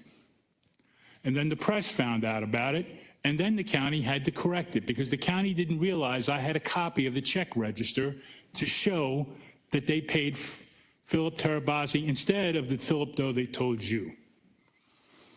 Now, I also have the agreement that I first filed my PIA, Public Information Act request, to get. So what they're asking you to do now is, and by the way, on February 1st, Judge Finifter said that that agreement is public information. And in that agreement, James Benjamin and Stacey Rogers signed an agreement in violation of state law. And it's very easy law to read, the state law. And it's very easy to read the agreement. After I filed the lawsuit, they filed an addendum to that agreement to say, oh no, we really didn't mean what we did here, right? We really meant something else, and you should take our word on that. What I'm telling you is this: the auditor's notes are very short on subject matter. You're sitting here right now, and you're in a position to get every single document that they're still withholding from me. And that's the reason why they want more money, because they're trying to stop people from knowing what happened. You can stop that. You can find out what happened immediately. If all you have to do is tell them, we want to see it. We want to know what this was really all about. As I said, it's not in your auditor's notes, but now you do know what it's about. It's a Public Information Act and $550,000 of public money to keep the public from finding out what they did, why they did it. You can't possibly approve this without asking the questions of how this happened, or you're complicit. Thank you, Mr. Homan. Do any of the members have any questions, comments, or thoughts to share with Mr. Homan? Okay, thank you. Any additional speakers, Ms. Belcastro? No, Mr. Chair. Okay. Next item is still Mr. Benjamin. Thank you, Mr. Chair, members of the council. The administration is requesting approval of a contract with Robeson Forensic, Inc. to provide an expert witness to deliver analysis and testimony with regard to pending litigation against the former Baltimore County Detention Center Director, Gail Watts, and other correctional officers. The contract commenced March 22nd, 2024, and continues through the earlier of June 30th, 2025, or the completion of litigation. Compensation may not exceed $45,000 for the entire term of litigation. The contractor will provide this expert witness to deliver this analysis. The contract commenced March 22nd, 2024. As of June 20th, 2024, the county has incurred costs totaling $28,848, including a $3,000 retainer. The charter requires that any contract must be approved by the county council before it's executed if the contract is for services for a term in excess of 2 years or involving the expenditure, of more than $25,000 per year. As I previously noted, the county has received services at a cost of $28,848 prior to council approval. I would note at the time the contract commenced, costs were expected to be up to $10,000. The $3,000 retainer was paid, and this was approved by our Office of Budget and Finance. The expert had reviewed voluminous materials that were needed as part of the litigation, and that caused the cost to go significantly more than $10,000. And once that was discovered, 902F justification was prepared in May. That was signed by OBF, which noted, I should say, that this needed to go to council. I'm advised that no further work has been done pending approval of the contract, and my office sincerely apologizes for the violation. Thank you. Thank you, Mr. Benjamin. Do any of the members have any questions, comments, or thoughts to share with Mr. Benjamin? Hearing none, we'll move on to the next item. Next item is Mr. Lawrence Richardson. And Mr. Richardson, it looks like we have 5 items for you. 1, 2, 3, 4, 5. Yes.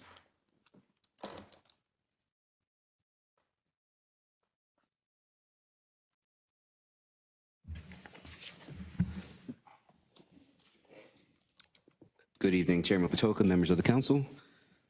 Yes, I'm presenting 5 different contracts for Health and Human Services. First one will be the administration is requesting your approval for a contract with Healthcare Access Maryland to provide our medical care coordination and referral services for county residents age 18 and older who participate in publicly funded residential substance abuse and co-occurring disorders treatment programs and other county residents identified by our Bureau of Behavioral Health. The initial term of this contract is 1 year with 4 one-year renewals, not to exceed $290,000. The contractor, Healthcare Access Maryland, will provide medical care coordination, referral services for our county residents that are publicly funded residential substance abuse with co-occurring disorder treatment programs. It includes transportation, care coordination, case management, and help with achieving long-term recovery from substance abuse and co-occurring disorders. And I'd be happy to take any questions on that contract. Thank you, Mr. Richardson. Do any of the members have any questions, comments, thoughts to share with Mr. Richardson? Okay, thank you, Mr. Richardson. The next contract I'm presenting is a countywide contract. The administration is seeking your approval for 2 contracts for interpretation and translation services with Scriber Translation and Language Translation Services to provide language services to individuals with limited English proficiency, as well as individuals requiring American Sign Language services for all county departments. Each contract commences upon your approval with automatic 4 one-year automatic renewals. The contracts will not exceed estimated $870,000. The 2 contractors will provide interpretation over the phone, video, remote, document translation and localization, translation in American Sign Language. Thank you, Mr. Richardson. Any members have any questions, comments, or thoughts? Hearing none, Mr. Richardson, next contract. Okay. The next contract is, we're seeking approval for your Integrated Cellular Molecular Diagnostics, LLC, performing laboratory services for our cancer program and family planning clinics. 7 of our 8 health clinics receive laboratory services from this vendor. It's another initial term of 1 year with 4 one-year automatic renewals. Total compensation not to exceed $519,815. The services will include pickup and delivery of specimens, processing specimens, medical interpretation, and lab results to provide follow-up to our clients. We estimate that the lab will approximately serve 3,825 lab tests for over 1,000 county residents annually. Any questions for Mr. Richardson? Next item, Mr. Richardson. Sorry, Mr. Chairman. Councilman Young. I apologize, just read through. Are these renewal? These aren't renewal of contracts. These are new contracts. It's not renewal, but it's the end of the last term. So these previously had a 5-year term that ended. I understand. So they will rebid. Appreciate it. Okay. Okay, next item, Mr. Richardson. The next item is another countywide contract. We're seeking approval for a contract with Biomedical Waste Services, Inc. to provide medical waste disposal services. This contract will commence on July 1, continue through one-year term, automatically renewal for 4 one-year contract periods.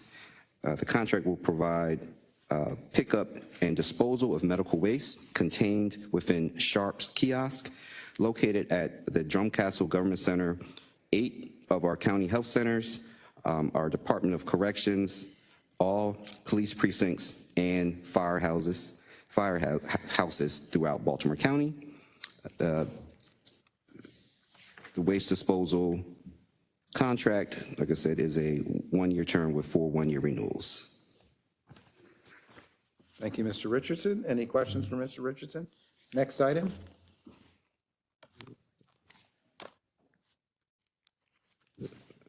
The next item is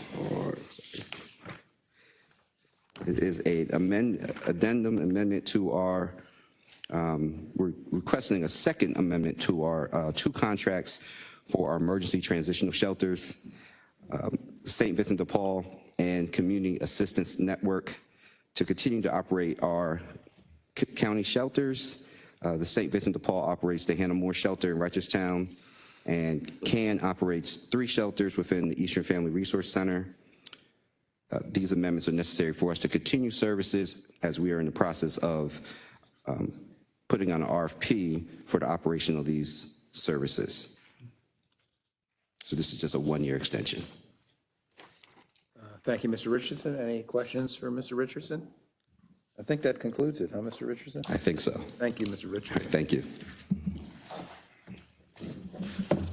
Okay, next item is Mr. Lafferty, agreement, sale of purchase.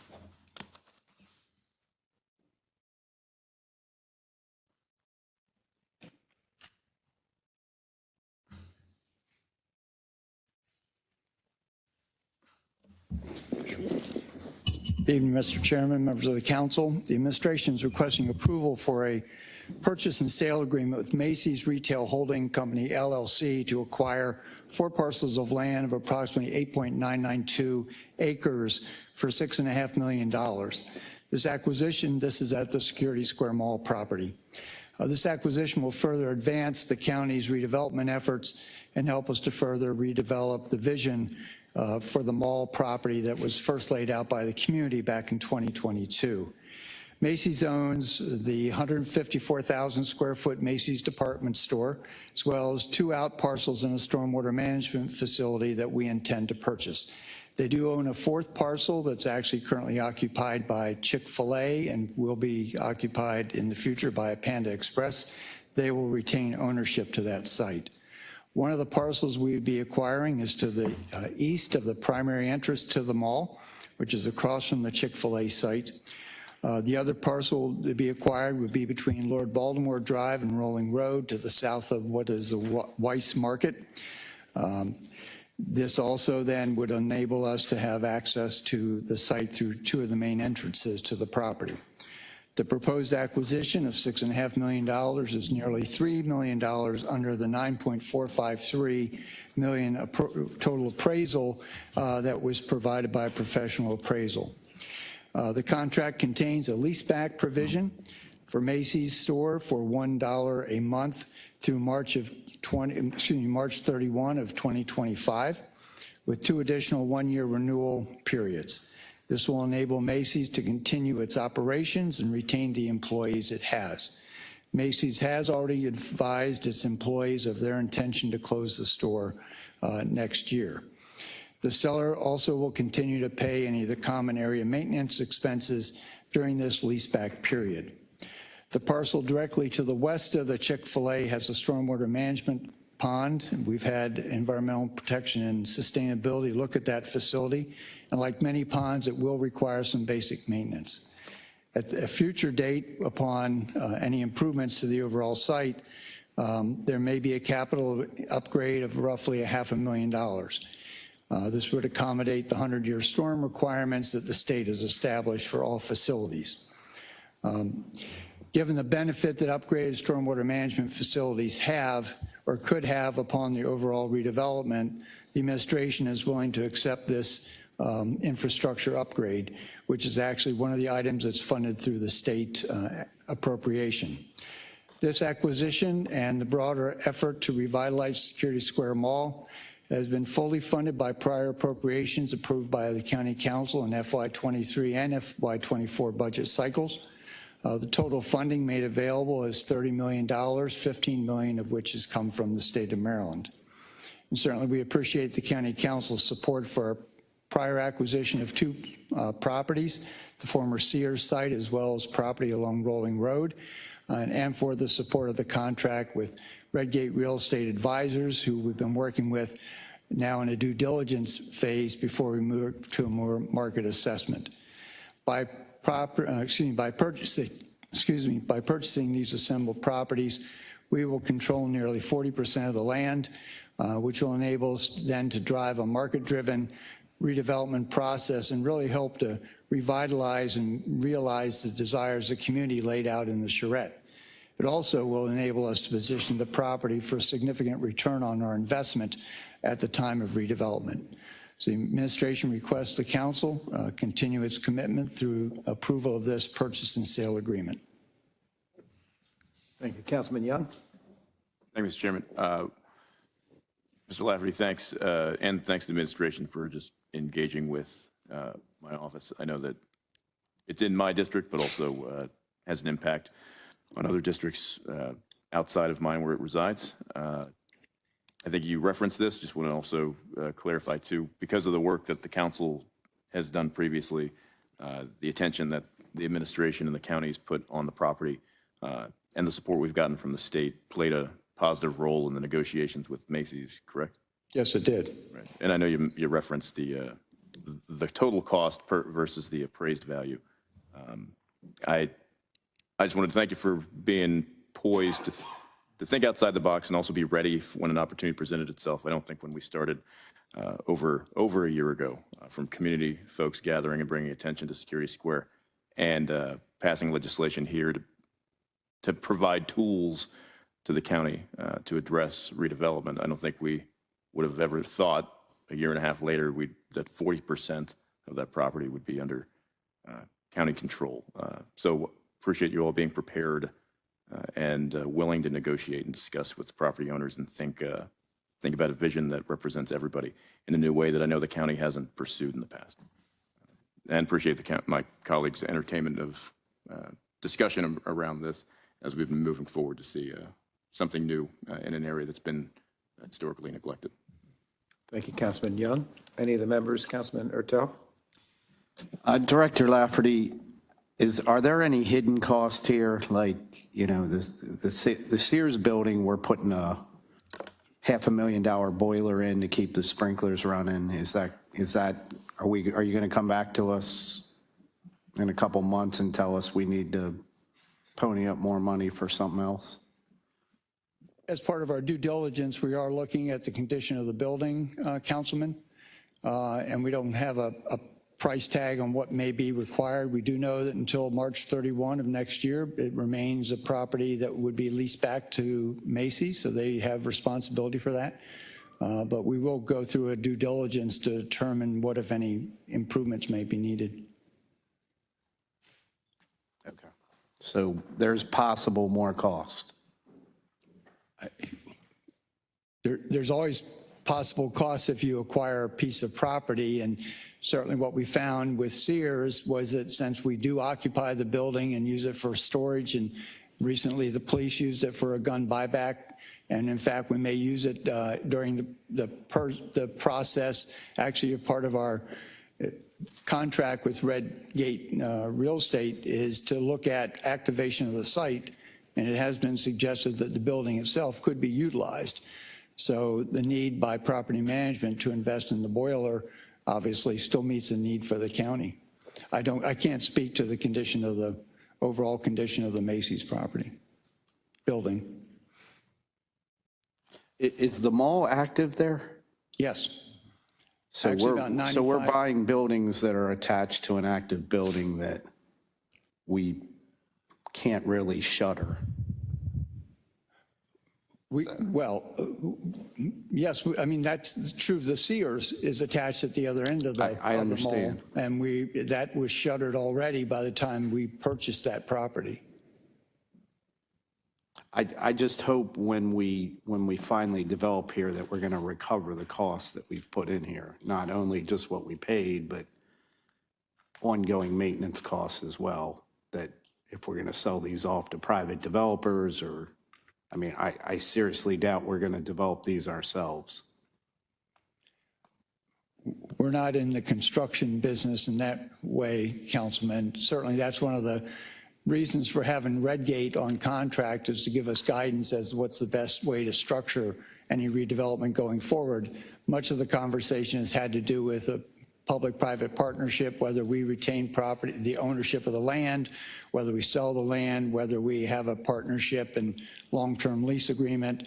All of those are options. And is Redgate, are they doing the analysis on what the building needs? No. So no, who's going to do that? Property management has retained a firm to do that. Is it the same firm that we use for 305 Washington? I have no idea. Because they were a little bit off on that by $8 million. Okay, thank you. Mr. Chairman. Councilman Cash.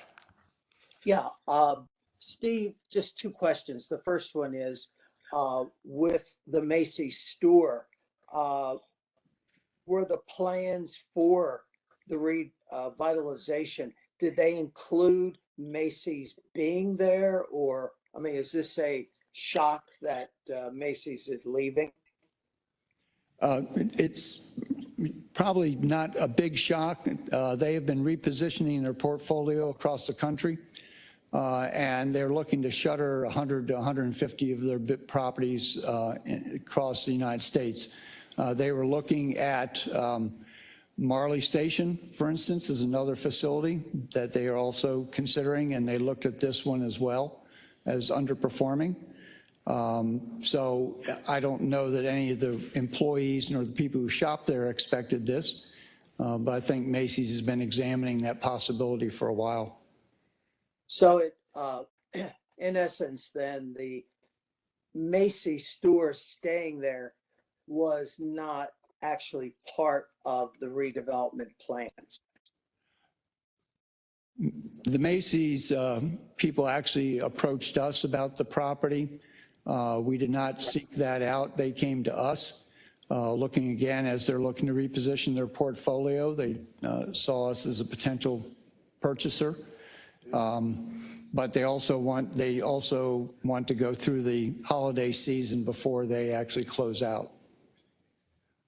My second question, Steve, maybe you're not really the one to ask this question, but when an individual buys property or buys a home, there's always a inspection that's done. And the inspection, they take a look at the HVAC system, I mean, everything, windows, et cetera, and make recommendations as to what needs to be done to the property. The county doesn't do that when we purchase an office building or we purchase Macy's, we purchase the Sears building. We didn't know with the Sears building the need for a new, how much was the boiler? I don't recall how much it was, but, and then the office building in Towson, we don't do inspections ahead of time, because I would think we would to adjust the price, should the building need expensive improvements in order to make it operational, or to, in the case of Sears, I guess, to preserve the building for, amount of time. Do you know the answer to that question, or would that go to another agency? I can't speak to the overall county policy. Is there any, Mr. Chairman, obviously not there. Is there anyone in the audience that would have the answer to that question?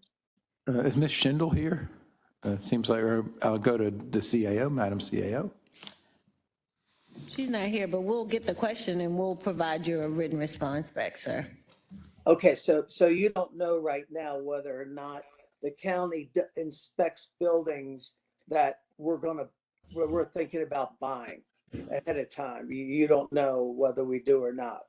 We do inspect the buildings, but the time frame in which when we inspect the buildings, I can't tell you that off the top of my head, but I would be remiss to sit here and tell you that we don't inspect the buildings before we spend money on them. Okay, I'm very interested in your answer because, I don't want to see the taxpayers stuck with spending extra money to do things that should have been detected when before purchasing the building and possibly negotiating a lower price because of the existence of certain problems. So thank you. You're welcome. And Mr. Chairman, Councilman Young. Just if I could, I also recognize too that their hyper-local engagement related to the future of the Security Square Mall property.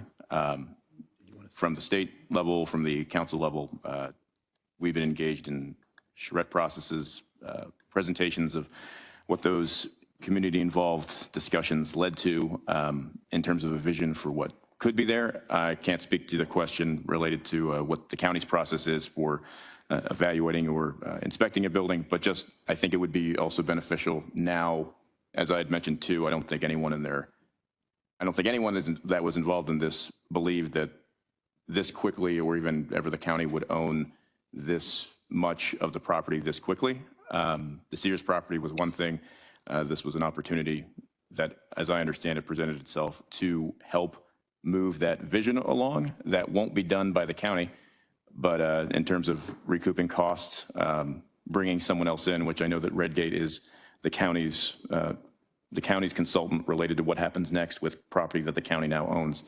I think presenting that charrette process of results to the council, happy to set that up and work with the administration on it, just so we all kind of have an idea of the questions that you're asking show versions of what that area could look like in 10, 15, 30 years, which were very dependent on just the small sliver that we owned at the time. And now having another piece, there were versions that had the mall intact. There were versions that, through redevelopment, spurring other redevelopment, that the mall might then, decide to sell and then tie into those redevelopment efforts. But again, a vision and a way to move forward, whether that's the exact end state or just moving towards it. I'd be happy to set that up to engage with the council so they see what's been presented. So it doesn't, at this point, I can understand why it looked disjointed where we're just buying property, but it's tying to something that's been presented and had community input. And the county's been moving towards, in terms of having a consultant that's a professional, move towards what that vision could be and how we move forward, because this is uncharted territory. The county is not in the business of redevelopment historically. And what we do next is going to be a public process that then leads to a better state than we're at now. So I'm happy to engage with that. So hopefully it answers some questions from a vision of where we are now to where we hope to be, and how this purchase definitely adds to that versus not having it and having someone who's not a partner in owning that property. So appreciate the opportunity to just clarify and set that up with the council. Thank you, Councilman Young. Councilman Jones? Good idea. Yes, thank you, Director Lafferty. The price certainly seems better than what we paid for the Sears. But I guess my question is, can you explain to me this lease back provision? Because I thought you said $1 a month with a 2-year option. Yes, Is sir. that right? Yes. Can we cancel that whenever we want? Yes. Under the agreement, we can, with 30 days' notice, we can cancel that. They requested to continue through the end of their fiscal year, which is March 31st. And all indications are by that time they would actually vacate the building. But they also, their circumstances may warrant them staying in longer. But again, we don't expect that. Okay. All right, thank you. Welcome. Councilman Marks? Thank you very much. Every time you come up before us, Mr. Lafferty, about this, I ask about White Marsh, but we have some good news on the White Marsh small area plan, correct? We do have good news, Councilman, and you'll be seeing it very soon. You'll be seeing a contract coming before the council soon for a small area plan consultant. Good. Thank you for your support of that, and thank the county executive. Thank you. Mr. Lafferty, let me just say I support this. I think security, the reimagining of security is critical to the west side. I participated in the charrette, on many of the charrette activities, so I really think this is an important acquisition moving forward. But I do have questions kind of on the county's policy on when there's a state match and how that works, because there's conflicting answers that I get. So in this case, for all the security, so this particular case, we're using just county dollars for this acquisition. Yes. But overall, and we're using a combination of fiscal 23 and 24 dollars? Yes, so with the state money, on the capital side, it's a reimbursement. So we have requested the reimbursement from the state so that we basically get the 10 million, and the other 5 as well. Because we have spent, by the time with the 2 acquisitions, we've spent the 15 million that the state would have allocated. So we are asking for a reimbursement. So we will still have that in our account. And even with this acquisition, we'll still have between $6 and about $7 million remaining available because of the other commitments on both the charrette and then also with Redgate. So we're fortunate to have that room still with the money that the council's already appropriated as well as the state. So at the end of the day, it's 15 million county, 15 million state, 30 million altogether? Yes, sir. Okay. The reason I'm asking, and I know that in the capital budget for fiscal 25, we've got a pretty good arrangement on improvements to the Liberty Road corridor in terms of the former shoppers. But where I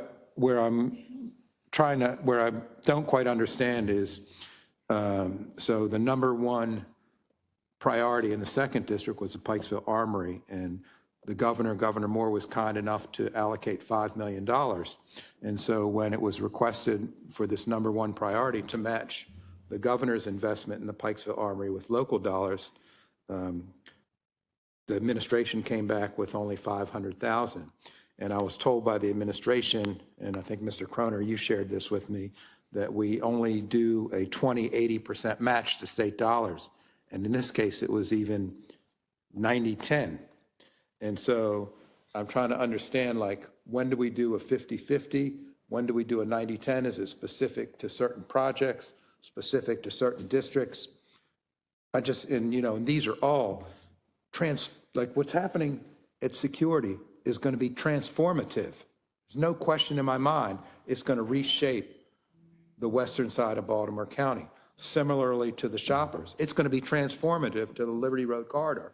And I know that we're doing one-to-one matches, and here we have this great opportunity on the Reisterstown Road corridor, but we have different metrics we're using there.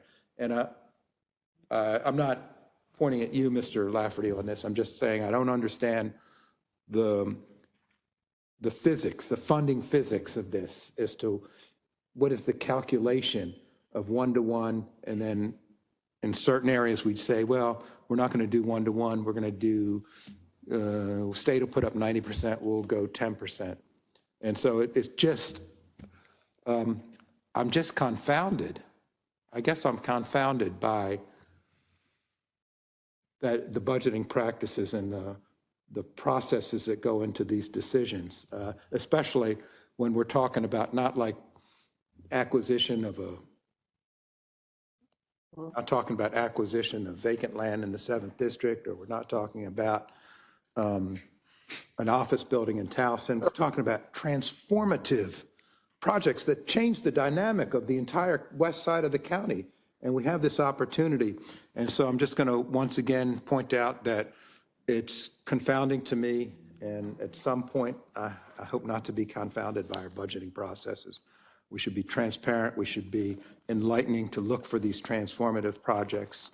And we have such opportunity, but we seem to be looking away. So, but again, I support this project. I think it's going to impact Councilman Young's district, Councilman Jones's district, my district, because it's transformative in nature. Similarly, the redevelopment of the Shoppers site and the Ollie site is going to impact all of our districts. And I think that's true also of the Pikesville Armory, but yet we can't wrap our arms around making that investment and simply in a one-to-one match the very generous contribution from an investment by Governor Moore.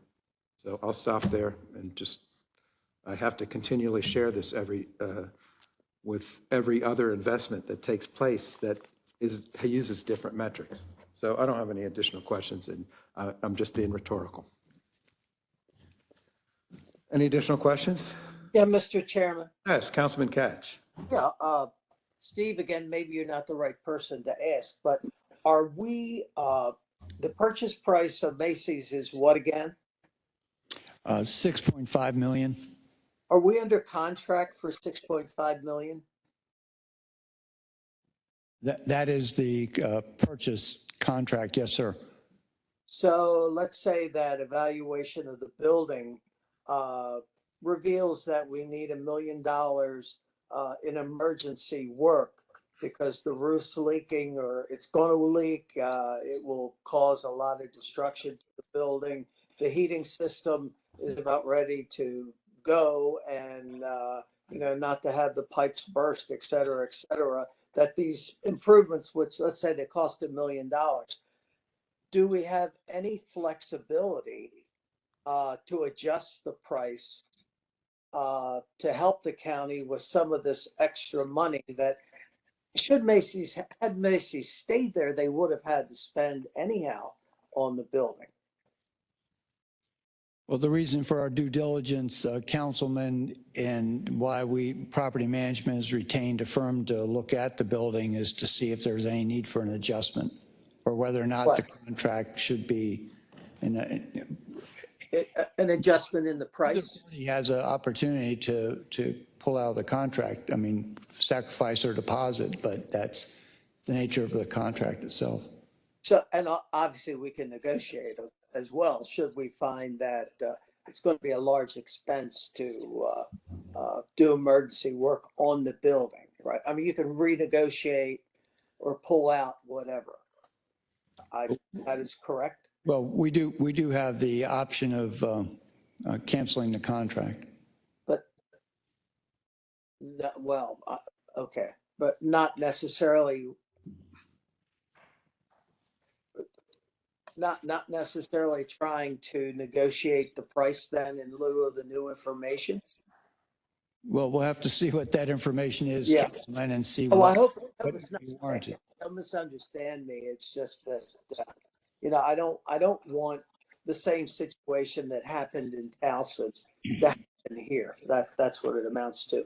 And we're spending this extra money in the Sears building as well. So, I just want us to be smart as a county with the taxpayers' money. And thank you very much. Yes, sir. Thank you. Thank you, Mr. Chairman.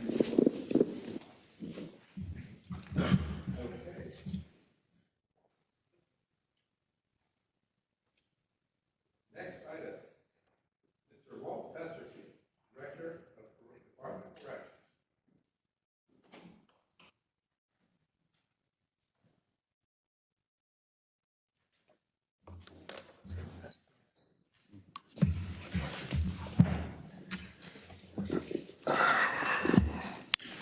Good evening, Chairman Patoka and council members. I'm here seeking approval for contract services.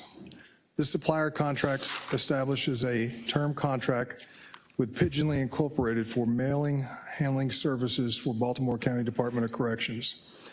Postal mail is a primary access point for contraband into correctional facilities. Synthetic marijuana, fentanyl, and other substances that can be liquefied and sprayed into paper, incorporated into ink, hidden under stamps, or concealed with a piece of correspondence.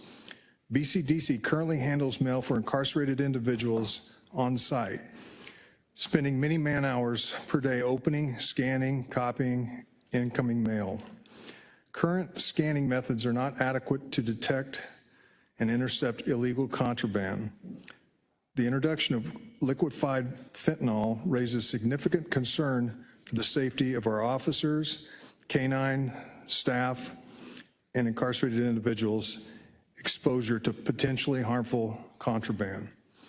This solution is to employ a third party to handle mail sent to incarcerated individuals.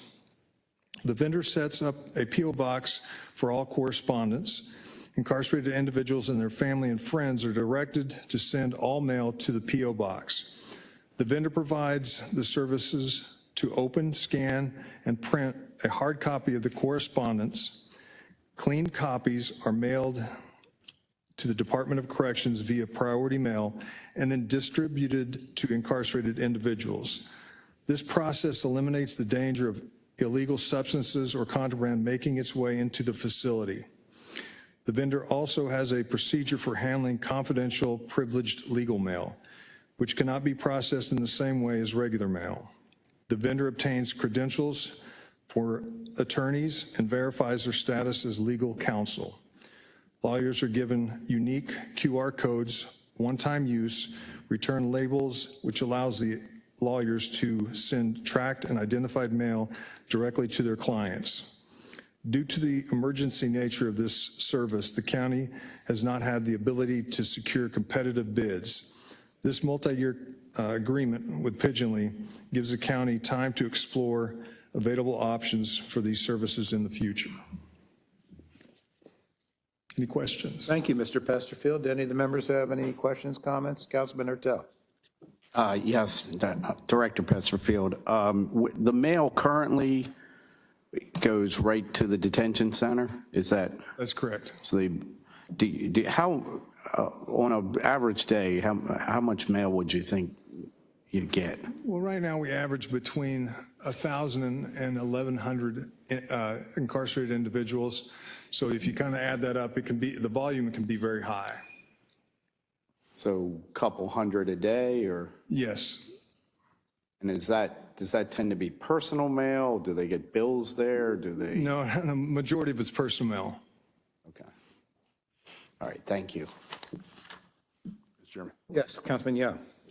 So along the same lines, So now we have personnel within the detention center handling the mail now, obviously. That is correct. So by doing this, this will free those folks up to do other things, is it? Yes. Right now, our K-9 officers do that. So as part of the benefit of this, instead of them doing mail for the majority of the day, we'll have them in the units going in and out of the different housing areas. Got it. And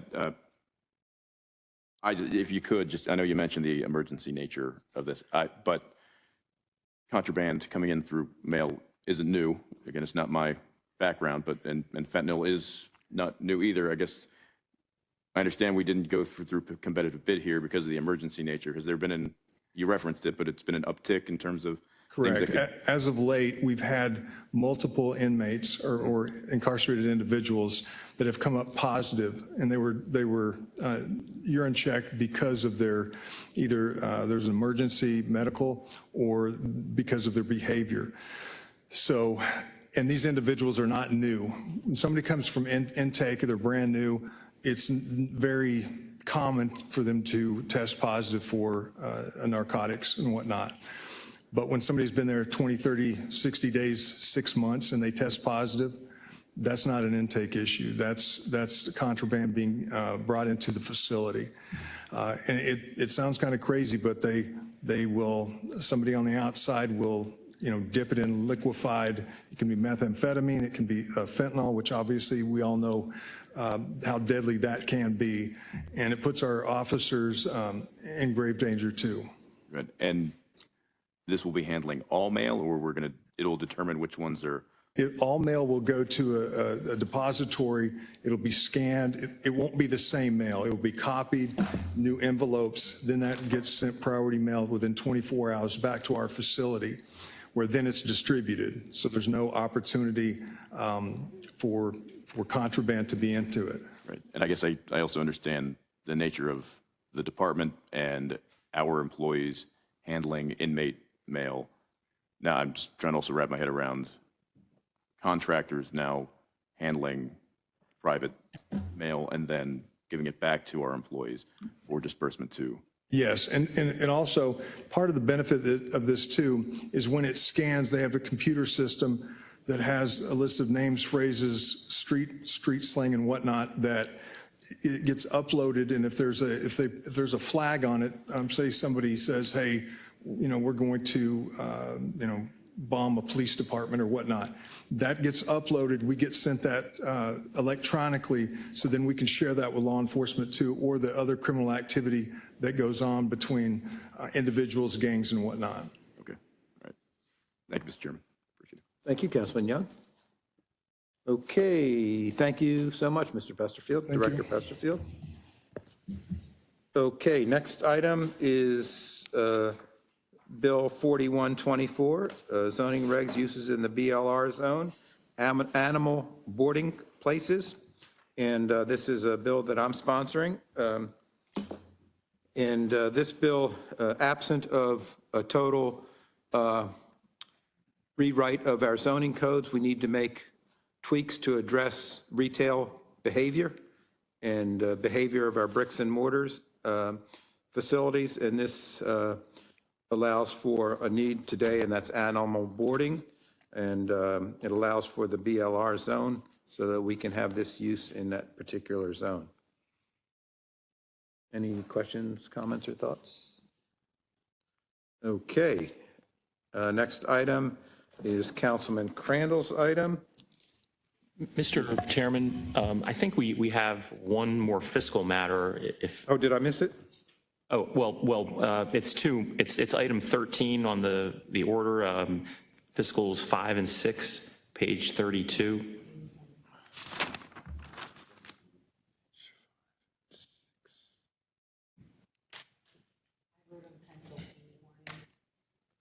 Why don't you Ann Horning. Amy, sorry.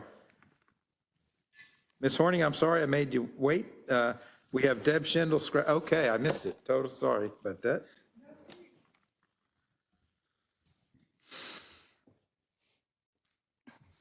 Good evening, Mr. Chair, members of the council. The administration is requesting the approval of a purchase order for Hodges Window and Glass LLC in the amount of $32,046 for exterior window replacement glazing at Victory Villa Senior Center. The term of the contract will begin when executed by the County Council through the date upon which the bidder has fully performed the project's scope of work and services indicated in the purchase order. Construction is expected to be completed in 6 months. This contract was solicited through a request for bid. It was competitively bid. The lowest bidder with the best experience and best qualification was selected. And I can take any questions that you may have. Thank you, Ms. Horning. Do any of the members have any questions, comments, or thoughts to share? I'm very excited that we're replacing windows in these buildings. Well, hold your excitement, Councilman Ertel, because it looks like there's another item in your district. It's Overly Fullerton, right? Yes, sir. The administration is requesting the approval of a purchase order for Kaplan Brothers Incorporated in the amount of $75,000 for exterior window replacement glazing at Overly Fullerton Senior Center. The term of the contract will begin when executed by the County Council and through the date upon which the bidder has fully performed the project, scope of work, and services indicated in the purchase order. Construction is expected to be completed in 6 months. This contract was solicited through a request for bid and was competitively bid, and the lowest bidder with the best experience and best qualification was selected. And I can take any questions you may have. Okay. Do any of the members have any questions, comments, or thoughts? Thank you, Ms. Horning. Thank you. Okay, next item, Mr. Secretary, can you introduce Bill 4224? Yes, sir, Mr. Chairman. Bill 42-24 is sponsored by Councilman Crandall. The bill would permit certain industrial uses under certain conditions in the business major, or BM, and the business roadside, or BR zones in certain locations in Back River area. Specifically, the bill would permit as of right all uses permitted under sections 253.1A and 253.1B of the zoning regulations, except that grain processing would be prohibited. In addition, a contractor's equipment storage yard would be permitted by right, and a car wash by special exception. However, as to all these, there are significant locational requirements for the uses to apply to a property. The uses must be located on a development tract, which may include one or more lots under common ownership or control, which one is at least 30 acres in size, two has either a CT, commercial town center core, or commercial community core, or CCC overlay, and three is located within the Chesapeake Enterprise Zone as of January 1, 24, and 4,000 feet of Back River wastewater treatment plant as measured from the plant's external tract boundary. So that would be the bill in a nutshell, and I think we do have one speaker on the bill. Okay. Ms. Belcastro. Certainly, Mr. Chair. The speaker is David Karseski, who is online. Mr. Karseski? Good evening. Good evening, Chairman Patoka and members of the County Council. My name is David Karseski with Venable LLP with offices here in Towson on Pennsylvania Avenue. Thank you for the opportunity to speak in support of Council Bill 4224 entitled Uses Permitted in the BM and BR Zones, Industrial Uses in the Back River Area. This bill would allow additional land use categories on certain properties zoned either business major or business roadside with a CCC or a CT overlay district. The legislation recognizes in certain areas of the county that commercial businesses and retailers have struggled to maintain viable businesses. And this is the case for some larger retail shopping centers and shopping malls. The uses flexibility this legislation would infuse for some properties in the Back River area is needed. And I would like to thank Councilman Crandall for his thoughtfulness and vision in introducing Bill number 4224. For example, we represent the legal owner and operator of the property known as East Point Mall. From a retail standpoint, this property has been struggling, and my client is prepared to transform it and breathe life back into it. This legislation will assist in planning for the positive transformation of this site and in other areas as well, such as the former Diamond Point Plaza property, by allowing land uses flexibility that does not exist at this time. Thank you for your time. Thank you. Any of the members have any questions or comments? Councilman Ertel? David, still on? Yes. Yes. David, this is industrial use at East Point Mall. Diamond Point's another thing altogether, but what kind of industrial uses are you contemplating? Sure, I can give you an example. Like for one, a laboratory use, like say a pharmaceutical production company that would, along with it, have employment, possibly at a high number with a good living wage. So that's an example. Great, thank you. Thank you. Mr. Karszewski, are you wearing a tie? I'm wearing a tie today. I dressed up for you. Job interview? No, I'm sorry, just kidding. That's somewhat earth-shattering. I turned in the vest for a tie. Okay. All right. Thank you again. Thank you, Mr. Karszewski. Okay. Now we're going to move on to Councilman Marks. Councilman Marks. Thank you very much. 4324. Bill 4324 creates an eco-park zoning overlay that could apply to areas within the urban-rural demarcation line to incentivize green building standards. Any building in the eco-park overlay district would be required to meet the silver standard of either the leadership in energy. That'll be it, Councilman. That's it. Thank you for your time. And environmental design or the national building standard. Additionally, any building will be required to incorporate rooftop solar panels on at least 50% of the rooftop area. I'm presenting this bill because we're constantly dealing with requests for solar facilities in many virgin, undeveloped areas. This bill is consistent with the recently developed master plan by incentivizing those uses within the urban-rural demarcation line. Thank you, Councilman Marks. Do any of the members have any questions, comments, thoughts for Councilman Marks? Thank you. Next item, and Mr. Gutwald, please accept my apologies. I didn't see that we should have had you up a little earlier.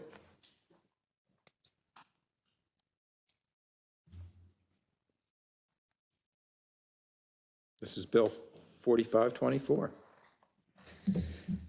Councilman Marks did the same thing to me when I was testifying. Ms. Balcaster beat me out of the room.